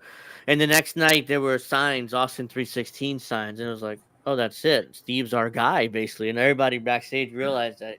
And that's when the whole Austin McMahon thing came out. Yeah. Yeah. And not only that, Jake the Snake was the perfect foil. With you're thumping your Bible and saying your prayers. I had just watched Jake do his promo about thumping his Bible and the Psalms and stuff. No, actually, Austin 316 says, "I just whooped your ass." That's right. Yeah, I think the way that went down, I think Steve Austin might have cut his lip or cut his tongue. He went to the hospital and get stitches. He came back at the end of the show and he asked one of the agents, "Oh, what was Jake promo about?" And he called him the promo, and that's when he went to the ring, and that's when he cut the promo after he won. So he didn't see it. Some agent told him what it was. What was his promo again? And he learned that from where? ECW. Yeah. What? By the way, yes, ECW. His promos. Hey, because I'll never forget. I'll never forget Stone Cold's promo of, "Hey, I'm Eric Bischoff. This is where big boys play with each other." That's right. I'm ECW stuff, Right. That's right. Let's go. We party guys over here. You know what I mean? Because WCW at the time had their slogan was "We're the big boys play." I'm like, that's kind of gay, but okay. Well, that's where Scott Hall here play. Yeah. I do Sean agree. says, I do agree. Steve would have gotten over. I do agree to a point because it was, and you guys are going to laugh, but Steve talks about him with such affection because, again, I mean, you guys heard when it was Kurt's birthday special, it was Kurt who introduced Stone Cold to, what's his name? Kevin Dunn. So, and Austin says he didn't have to do that. I was competition. I was going to take over his job, but Kurt was a great guy. So, he did that for Stone Cold. So I do agree sort of with that, that Austin was starting to get a foothold in the business because Kurt kind of nudged him in that way. So thanks to Kurt Hennig, we might not have had Stone Cold Steve Austin. I Because do of that. agree. Triple H is a good booker. I mean, Austin. I mean, no one's perfect. I mean, I've had some issues with his booking, but I'm not gonna get to that this week because Nobody's this perfect week's except for about the Mr. Perfect. Perfect. yeah. And I said perfect on purpose because I knew I wanted Seth to bring that up. Hey, watch Hey, it! But, I but come yeah, over I mean, there. he's solid. I like WWE. I must say WWF. WWE so far in Triple H. WWE. Well, So, because we've been saying WWF for all yeah, this time, because back in the day it was WWF. Yeah. So, yeah, but Triple H, he deserves his kudos. WWE is fantastic today. But we'll get to that next week. You want to watch next week? We'll talk a lot more modern wrestling. But this week, let's get back to Montreal. I mean, we missed a ton, I'm sure. So because we can talk about this for 4 or 5 hours. Well, I mean, there's so much we can address, but like when we look at the build up to this event, I mean, this was the battle, at least in Vince's mind, to save his belt and his pride. This does because at the end of the day, Vince McMahon being a businessman, I just want everyone to be clear. Just be clear on this statement. The only reason why he did what he did wasn't to save the brand; it was to save his ego and pride, to save the belt. Definitely. And the thing is, like when I say I can understand where Vince was coming from, knowing Vince's character, he's probably assuming that everyone else is like that. Now, to be fair, in this day and age, privately, and I think maybe as much as we can, in this world, everyone's kind of out for themselves. You want to kind of back away maybe a little bit. What's up? Oh, sorry, Angel's mic is popping. Okay, sorry about that. Maybe just take it a little bit away from it. Yeah, let me just finish my thought here. So, when you have people who, especially Vince, who really views people that they are all out for themselves, and in many ways, we the average person kind of sort of is, but Vince is a person who's incapable of seeing people being genuine or sincere. And right, I will go into the camp of saying that Brett would never have done it, but Vince in his mindset is thinking, you know what, he'll probably do it, or he's at Eric Bischoff. If it's not me, Brett, if Eric Bischoff gets his hands on that belt, which I don't think Bret Hart would have even brought the belt to WCW at all. He just couldn't risk it, and he just felt like, okay, well, let me just get some white heat on me. And it's not acceptable because look what happened to Bret's career afterwards in WCW. I mean, it went nowhere. Which I believe that's what Vince was telling Bret. That's and then that was they would I think Vince Bret might have said that in Hitman Wrestling with Shadows is they don't WCW won't know what to do with a Bret Hart. And yeah, I agree with that. Again, no one knows what is going on or what went on in Vince McMahon's head. I'm sure he sat down with himself if he wasn't with Linda or his cronies or whatever. He probably sat down or he was laying in bed that night and was like, all right, well, let's just think of every scenario and think of how to get out of it. Because, I mean, again, Bret was saying, no, that's not good for me. Sean's saying, that's not good for me. So, I mean, I kind of see where you're coming from, Kit, because it kind of felt like Vince was between a rock and a hard place. Yeah, I definitely get that. And that's when he probably thought, okay, well, why don't we go with Jim's scenario of double crossing? Because again, it's as old as wrestling and as old as time is the double cross. So in that sense, I could see where he was probably looking up at the ceiling, kind of going, well, what do I do? Nothing's good enough for Bret. Nothing's good enough for Sean. So, and we've already booked the match to be Bret versus Sean at Survivor Series. So we're kind of stuck between a rock and a hard place. So I kind of see where you're coming from. It's just, unfortunately, we don't have what was in Vince's head because Vince won't ever talk about it, but we only have what Jim Cornette, Jim Russo, fuck Russo. Okay, we have what Sean said, what Triple H said, what Bruce said, what Shitstain said, and then of course what Jim Cornette said. Yeah, I mean that was just hey kid. Oh, okay, let's. Your mother was a Kai and Tai fan. Oh no! Oh my god! You don't know who Kai and Tai was? I remember. Okay. Yeah. And it was a professional wrestling stable made of Japanese wrestlers. Well, first of all, Bad Cookies, let me tell you something. To my FBI handlers, Bill and Bob, it was Bad Cookies. Oh It was Bad Cookies. He's the one who's got that cocaine stash. my God. It was Trey. He's working in association with Trey. Yeah. Is that what you want to play? Did everybody see that Kai and Tai angle with Val Venus? You guys remember that? Yeah. The one Where where he he tried to cut cut off off his- his little member? Yeah. The sausage. Yeah. Yo. Dude, I had nightmares about that shit. No, I actually thought it was real.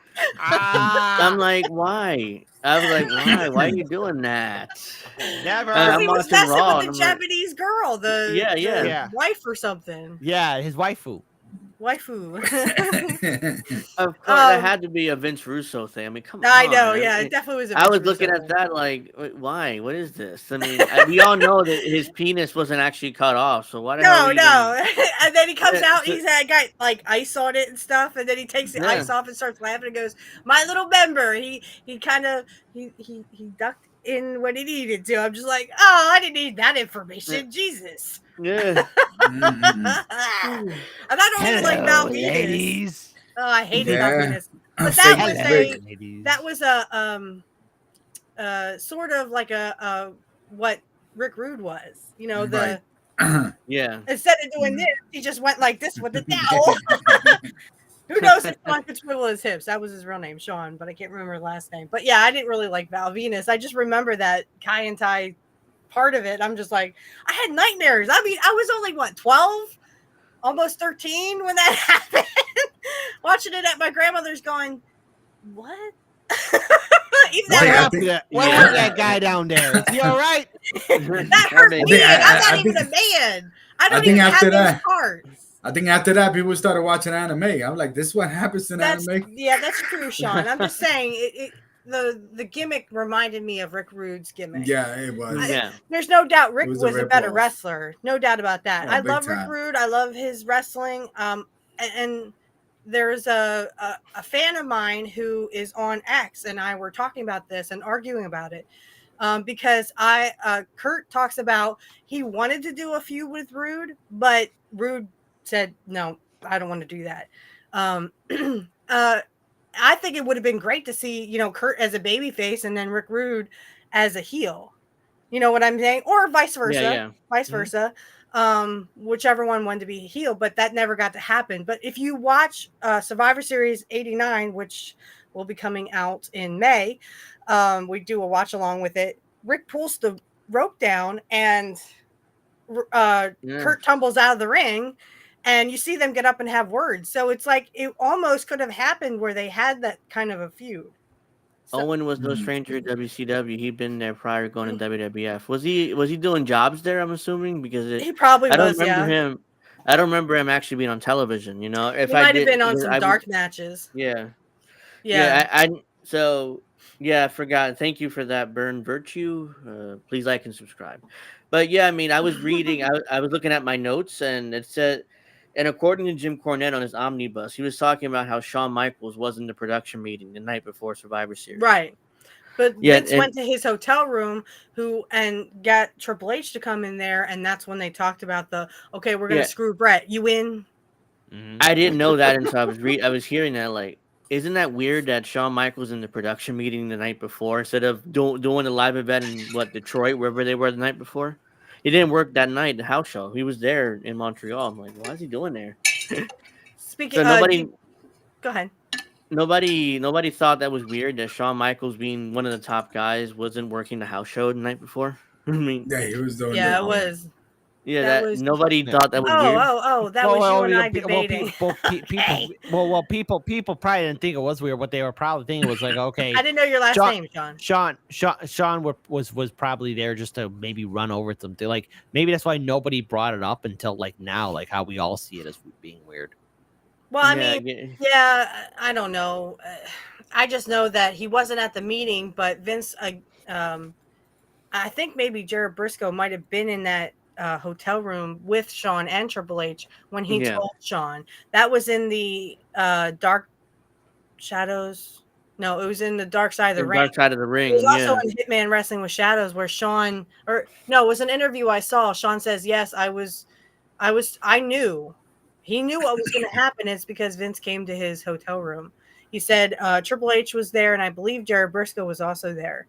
Jerry Briscoe was there to teach Shawn Michaels how to defend himself, Right. teach him. So it was like the night Just in before that case, they actually came and told Shawn what was yeah, going down. just in case, that Brett did try to beat the fuck out of him, which that little training he had a few hours before the night before wouldn't have worked anyways. Yeah. Like, what are you gonna do? Turn him into Luthez or something? That wasn't gonna happen. Yeah, he didn't know how to get in it. Yeah. Yeah. Do we have stories of like the wrestlers that was in WCW, like what they thought about? Mhm. Hall and Nash talked about the screw job. Hall thinks it was a work, which I don't agree, but unless he might have been trolling, to get attention. But Yeah. Yeah, I don't, and it wasn't a work because I mean, again, how would Scott Hall know? He was over in WCW. Now, of course, WCW wrestlers who knew Shawn Michaels, knew Bret Hart, they all knew that stuff. Like I said, from Kurt's end of it, he stuck up for Bret.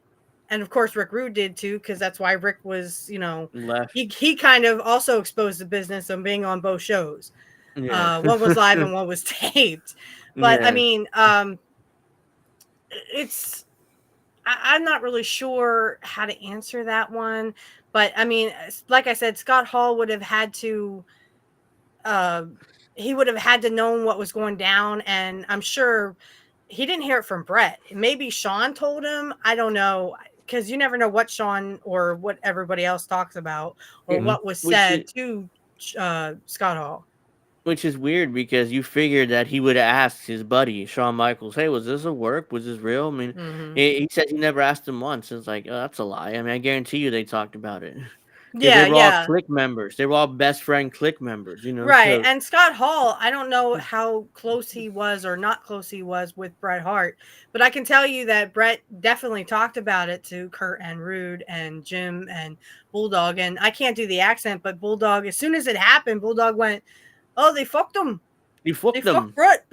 I can't do the fucked accent. Bret. I'm sorry. Yeah, because what happened was he was supposed Bulldog and Owen were supposed to come out and do a run-in to cause a disqualification. Right. That was Which supposed would to have be been the a non-finish.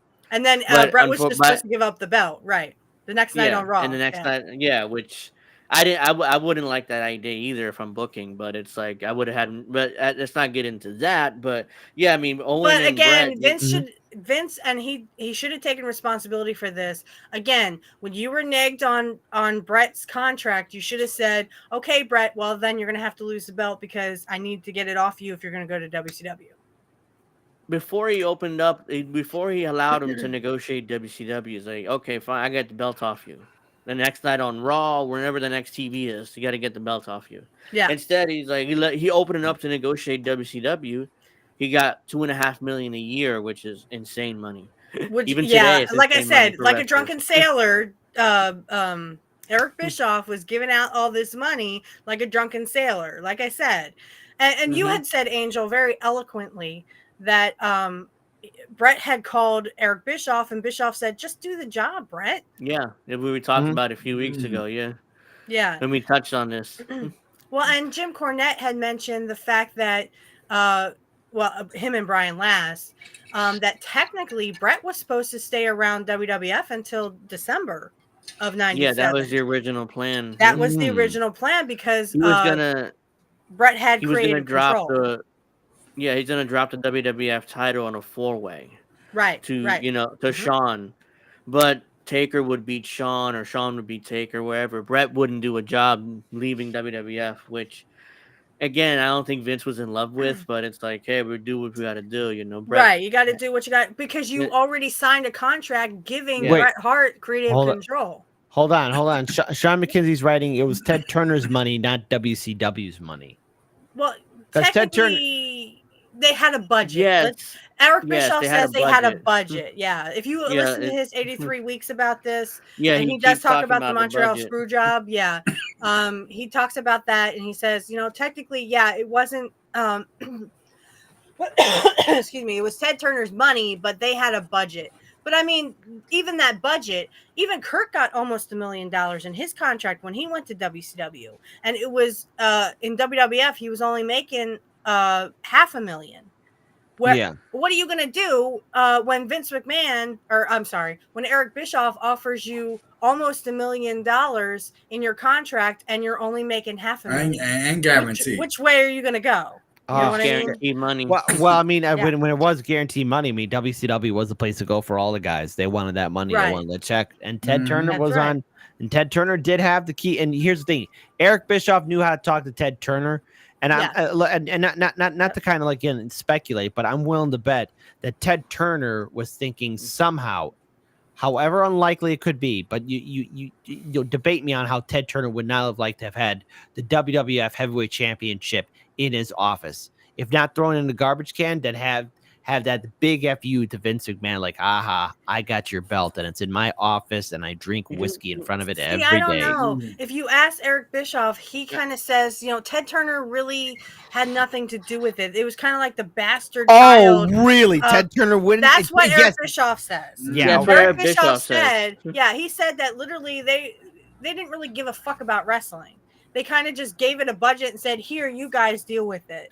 So wait. But Ted Turner was at least from what I've been hearing, he was pretty much a big fan about it. He was one of those people like he would throw money at, not just give it a budget, but because he loved it. I mean, unless we're Ted Turner. Okay, I have to hear this. He loved wrestling. Turner, he loved the wrestling. Gave him good ratings because if back in the early days of Turner Broadcasting, wrestling was always on his network and always gave him good ratings. Which is he built Turner Broadcasting off of wrestling. It was the NWA before that. Yeah, it was wrestling and the Atlanta Braves. He built Turner Broadcasting off of that. Yeah, so that's why he loved wrestling. There's no doubt about that he liked wrestling. I'm just saying that according to Bischoff, they were kind of like the bastard children, but they had a budget a certain budget that they had set, that Ted Turner had set for wrestling. And that could, like I said, it could all be made up, but this is just coming from Eric Bischoff. When I actually did listen to 83 Weeks,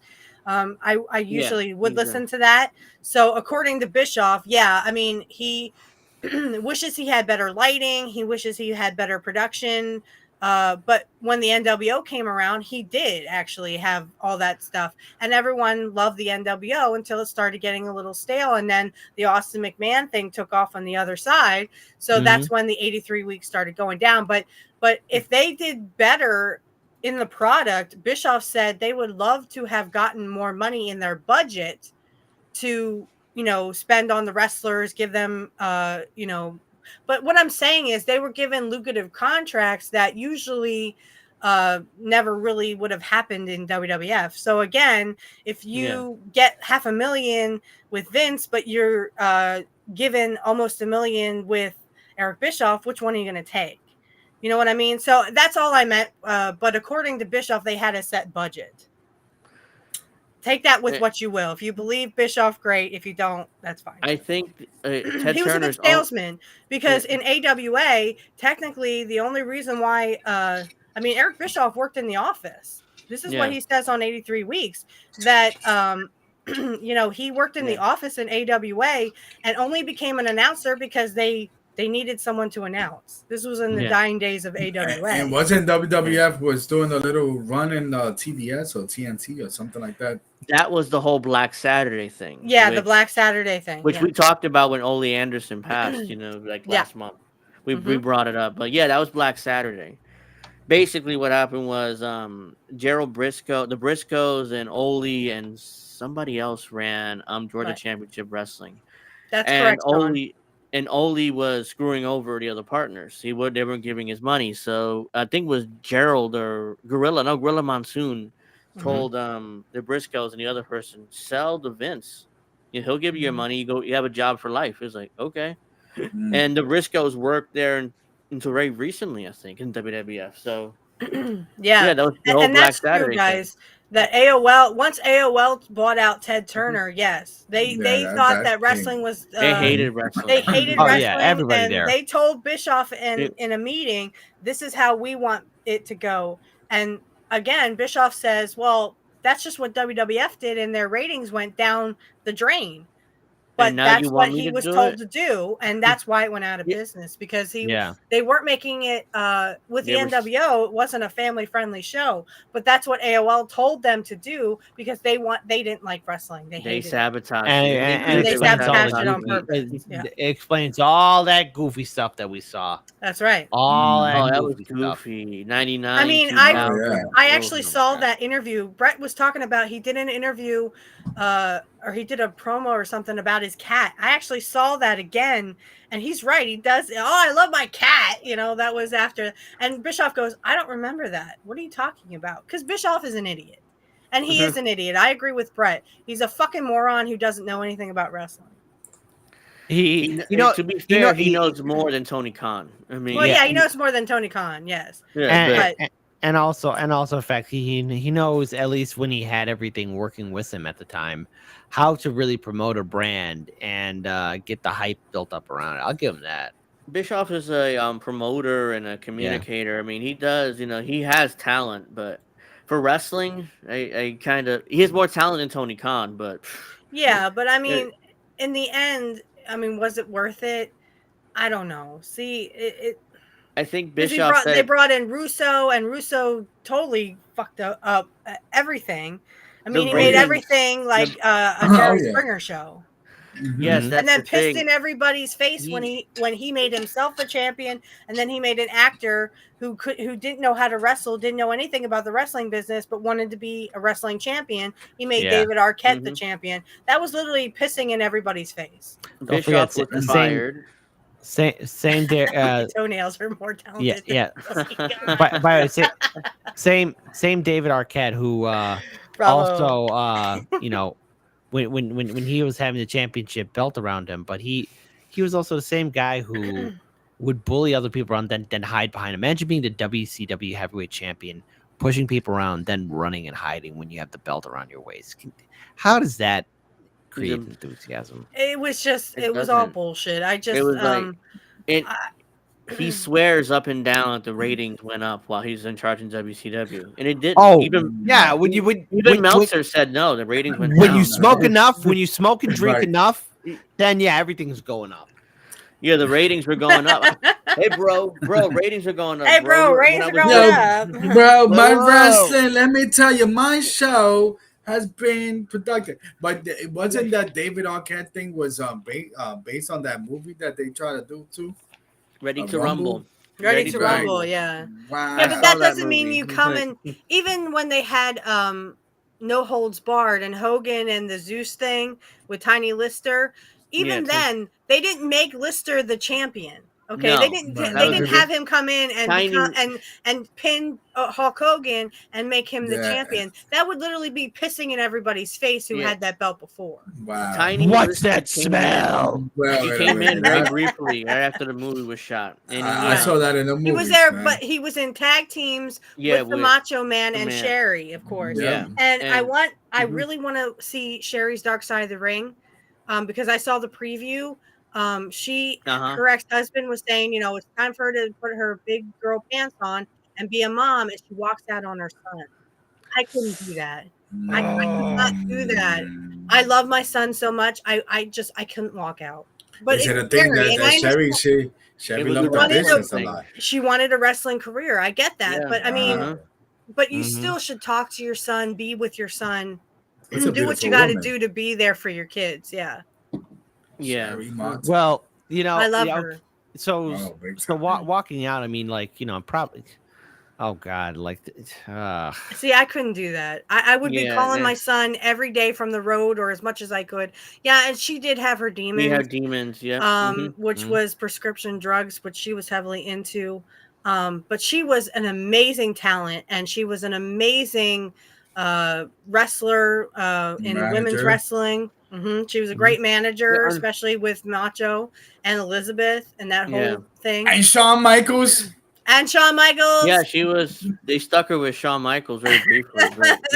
And she gets hit with that mirror. You guys remember when he pulls her in front of her, and you hear Mr. Perfect go, "Oh my God, he hit a woman!" When Marty Jannetty came back. Yeah, Yeah. but Mhm. and she sung his original song, the Mhm. Yes, she original did. cut. Yes, if you Oh, Yeah, watch yeah. if you yeah, watch that's her. it right before Kurt turns, well right after, if you watch that Shawn Michaels match, you hear Sherry's voice. I think Uh-huh. he's cute. Yes. Cute. I know Okay. he's sexy, and I'm just Yeah, like, it was Sherry. "Ugh, It's And gonna be my then I'm gonna theme song wrench." from now on.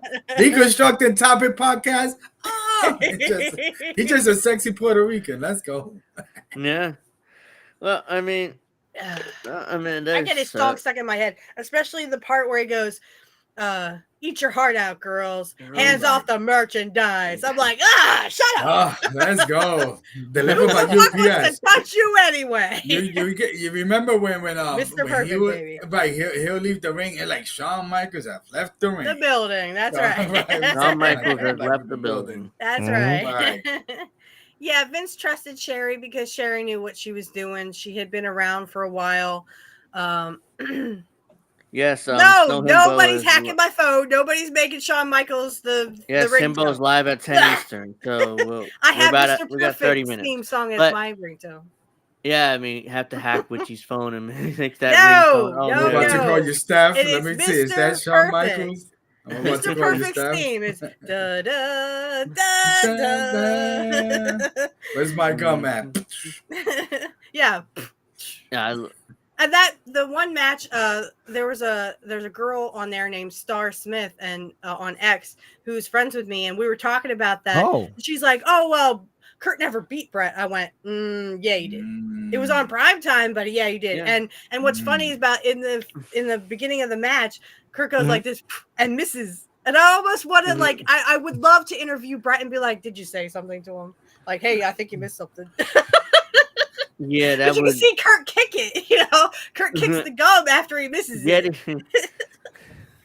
But they had to Getting be ribbing Brett. each other the whole time. They had to be like, "Hey, you missed something. Oh, shut up." That kind of thing. Because you hear at one point you hear when he has Brett down, you hear Kurt go, "I'm gonna finish this piece of shit off." Twice. He does it twice. Wow. I'm just like, he said piece of shit. Anyway, back to the Montreal Screw Job. Yeah, I want to bring that back to the Montreal. Someone bring up that in story, that whole Montreal Screw Job. They did that with Wendy Richter. That was Or the something. original screw job. Yeah, in that was 85. with Moolah, and yeah, that was one of because Wendy wanted more money. She was the women's champion, and Vince was like, "I'm not paying you more." And then she is like, "You know what?"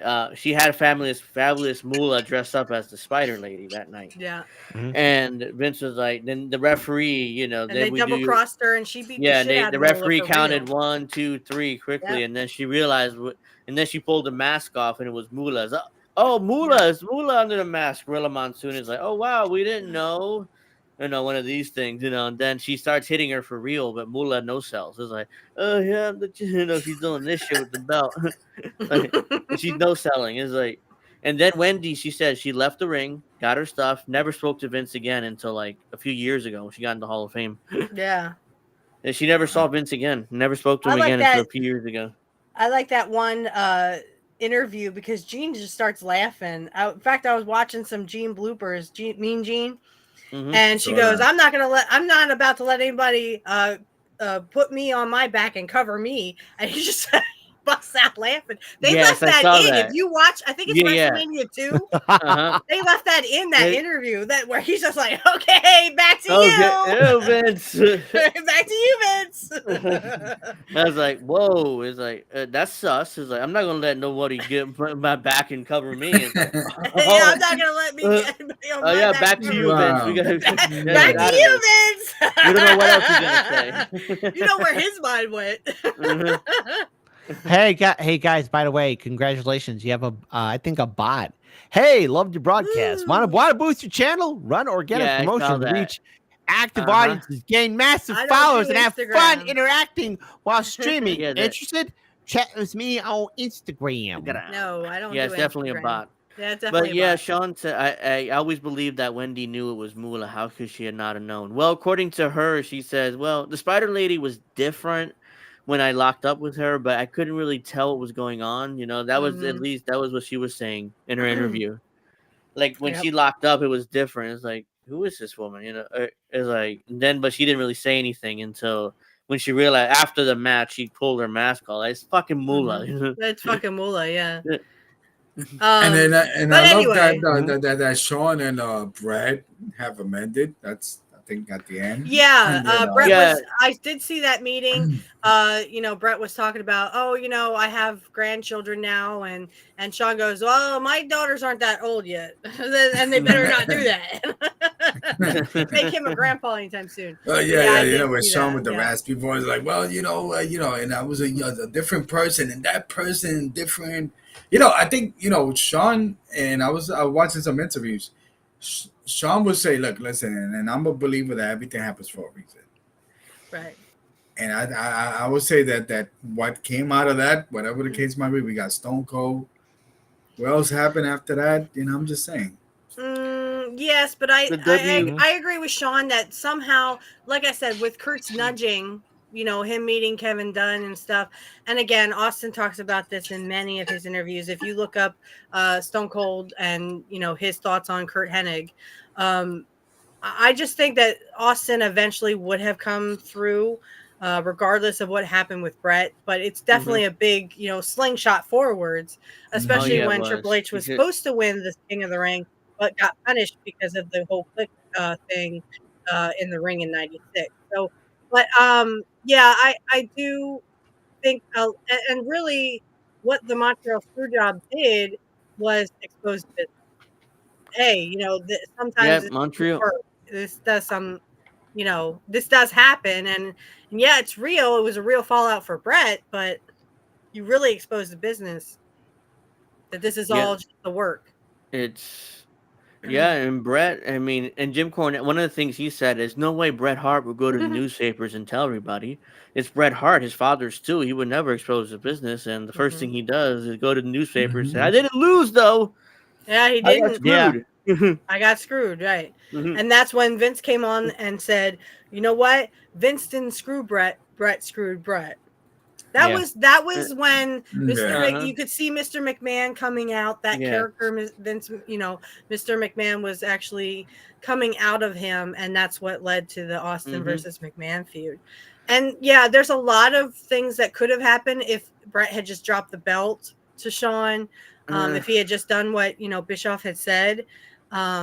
But Brett's got pride, and he That's an loved the interesting. business. Plus, in his own backyard of Canada, no. Yeah.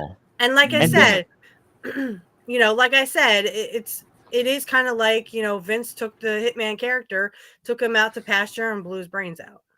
Yeah, and Vince chose Shawn over Brett. It was obvious, and I've Mhm. always hated that. Brett called Meltzer from the hotel. Meltzer called the newspapers. Yeah, I mean, Yeah, there that was was when a Meltzer actually wasn't cuckoo for Cocoa Puffs. yeah. He But I was. mean, yeah, he actually interviewed a lot of people. Meltzer was good at his job back then. Yeah, He interviewed people and, got the real story and the real truth of what happened. So, yeah. Bret Hart was. It sucks to see the fall like that, especially when people who put in like a lot of good work and then just. and then to have I mean, I've exposed like seen that. it before. I've seen it happen before. Like not to that grand scale, but like here in Chicago, like you see a lot of radio and TV people go down that route. It's like Then after that, Survivor Series '97, Vince chose Shawn. Oh, by the way, Shawn, I want you to drop the belt to Steve Austin at WrestleMania, my new star. 6 months later, whenever it was. Well, So Shawn was already a problem unto its own right, Yeah. I can see why he had to do that. Oh, and we want you to drop the belt to Steve. He's going to be the next #1 guy. Yeah, So, and there's also speculation that Shawn wasn't ready to drop the belt to Stone Cold, that he wasn't going to do that, but his back was pretty much shot by then. Yeah. And Undertaker threatened to keep the shit out of him if he didn't.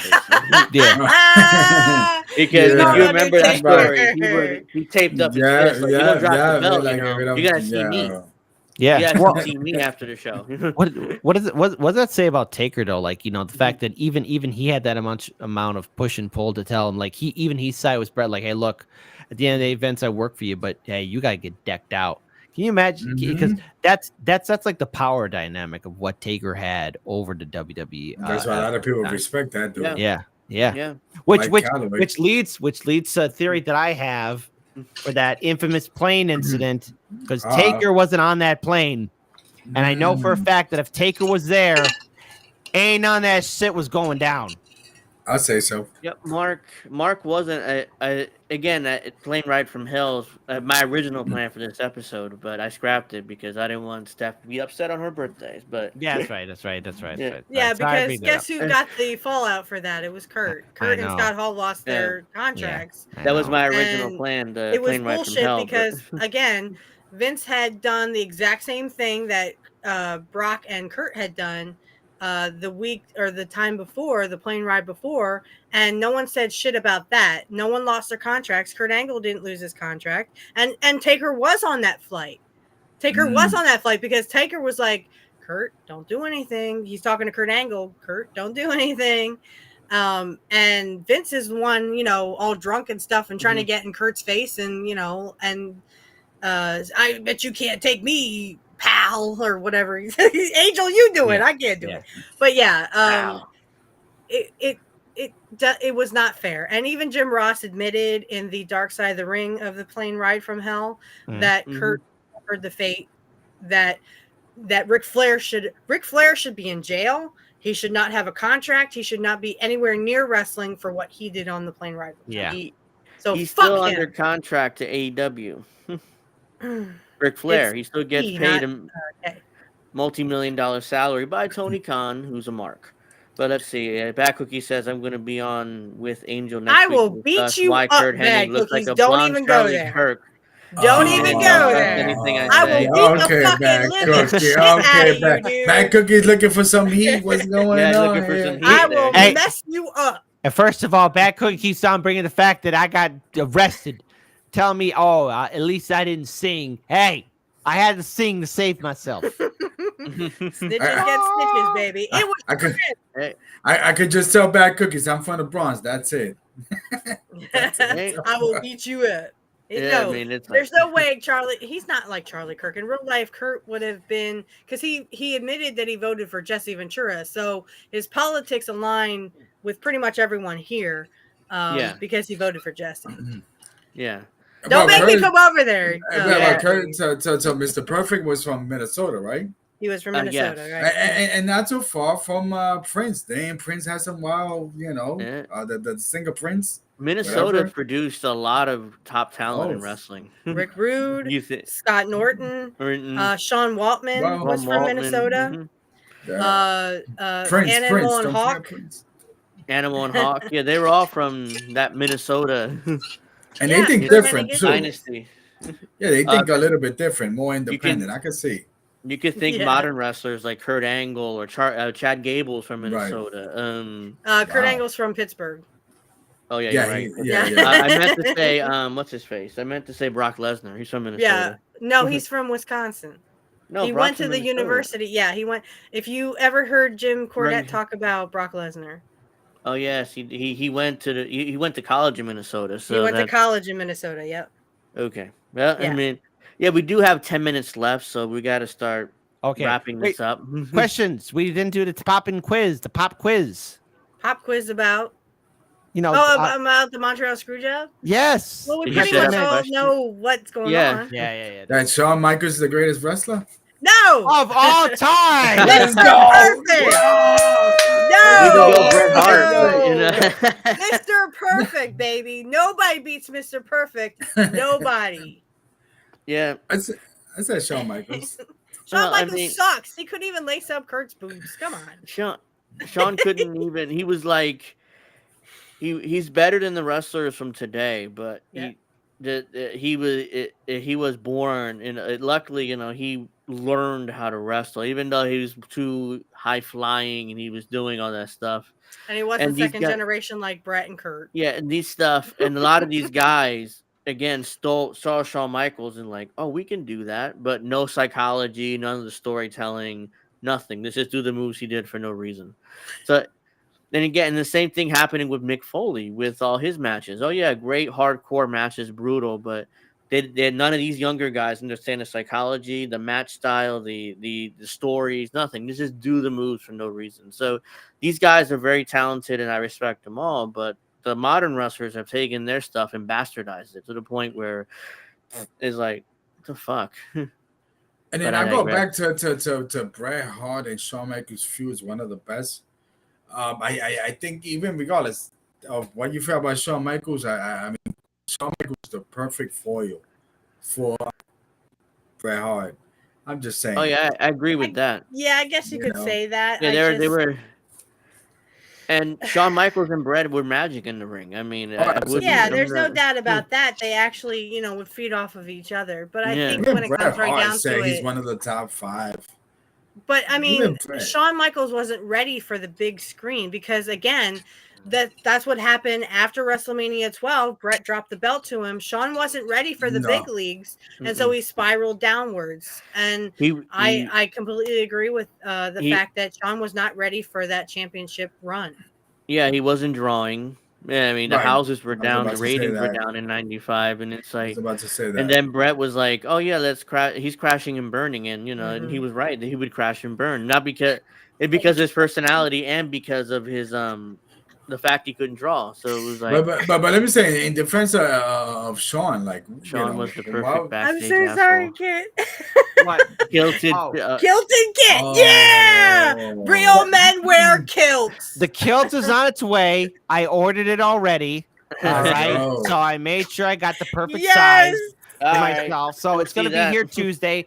And here's what's gonna happen. So it's gonna be not this week coming up, but the next week, Monday through Sundays. I said 7 days because that's a week. So the first week of May. So wait, yeah, it actually will be the first week of May. So Mhm. wait. Yeah, I'm waiting for some stuff too. I'm so- waiting so- for a nice little Puerto Rican guayabera. Monday, I have Hey, the you know, I want to 29th. do Wait, my Puerto Rican wait, thing too. Come on. Monday the You gonna wear a 29th. kilt too, there, D? I mean, Monday you the know, 29th of May, going up till Sunday, May what is 5th. it? Kid is Scottish? What is it, kid? No, What's no, it I'm back? Italian. No. He just promised us for all He these promised to. years, or for this year, Oh. if he made it to 50K, that he would wear a manly man's kilt. Kilt. And Oh, I always tell him, remember what Wow. Piper said: real men Wow. wear kilts. Right, So right. there's Wow. no shame, no It's So a shame. April 29th up until May 5th, I'll be wearing that manly man's kilt. Wow. Yes. Uh, So there We you did go. it, baby. there's We did there's it. Kit. There's Hardlands Media Wow. Substack. And Yes, the but chat.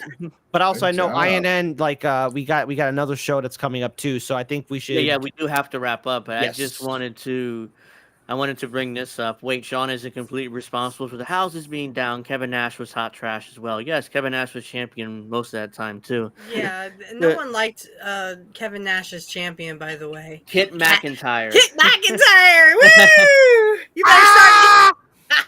You better start learning the Scottish accent, baby. Uh-huh. Mhm. The We bagpipes. did.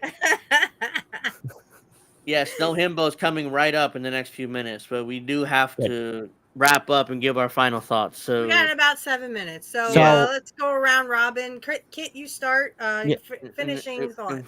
Okay, Mhm. so I'll just keep it short and simple. Obviously, what happened to Bret the Hitman Hart was wrong and unjust, but it forever caused the change in wrestling that we see now today, and still resonates, and should resonate with future generations in regards to how this business started and what it did to so many individuals. But Bret Hart will forever be always known in my mind as one of the best, and he was screwed over, but he still is a fan favorite, and someday justice, I think he's got justice on his side with the people on the internet. So there you go.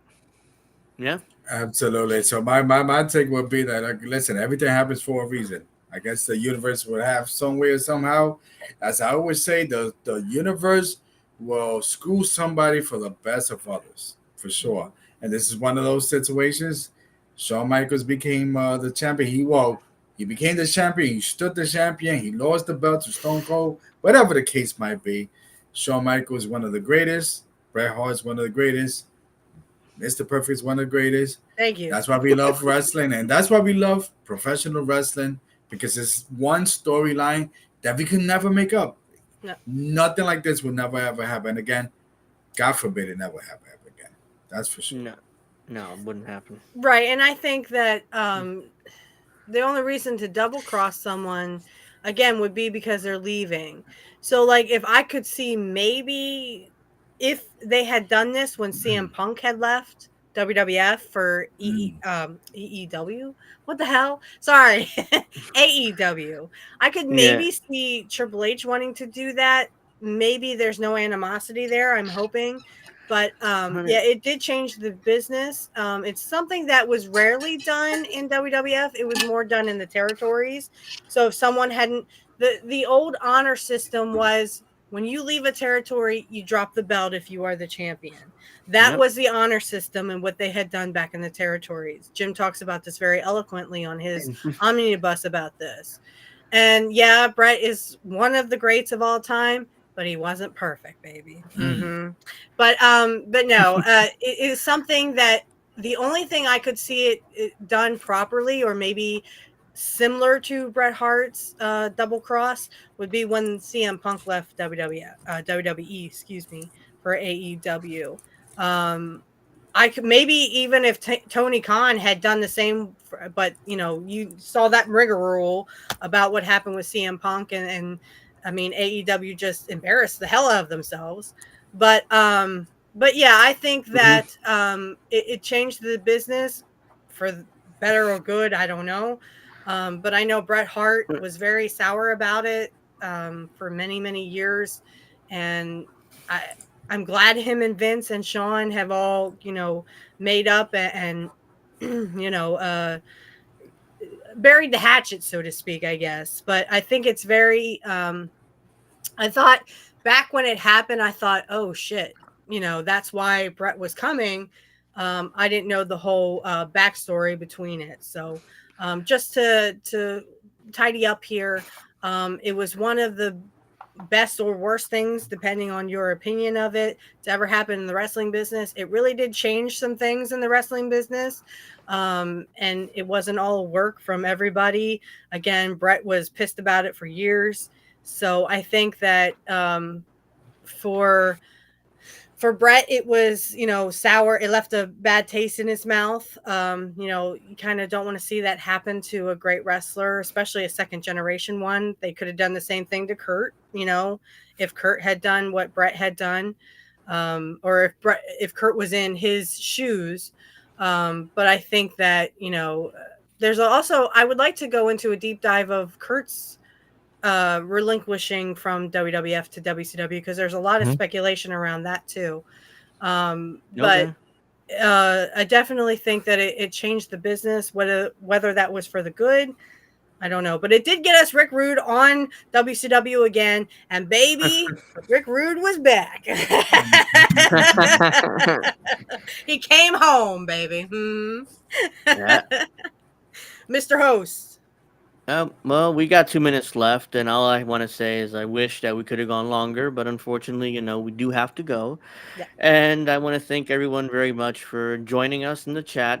Please like and subscribe to the channels. Links are down there, all that good stuff. And also, I want to thank everyone on the panel for coming on and discussing this. I wish we could have gone longer, but unfortunately, we can't. And I had a great time with this, and we'll have to do a part 2 or part 3. We Part can two. talk about. We'll do an Montreal Screw omnibus Job. later. Now we it's would time have for me to to do that. smoke up and light up 420 because I got a lot to celebrate for. Happy birthday to me. Happy And Happy birthday! Happy Let's go. birthday! And Kilted Kids. And Woo! Kilted On the Kids 29th next of week. April. We did it. 29th of April, baby. We get to see a real man wearing a kilt. Thank you, Bad Cookies. Right, Appreciate manly it, man, manly man. All right, until next time, it's 9:59 Eastern, and we have to go right now. So see you guys All right, next my week. lads. Thank you for the show. Bye, everybody. Thank you so much. Bye-bye.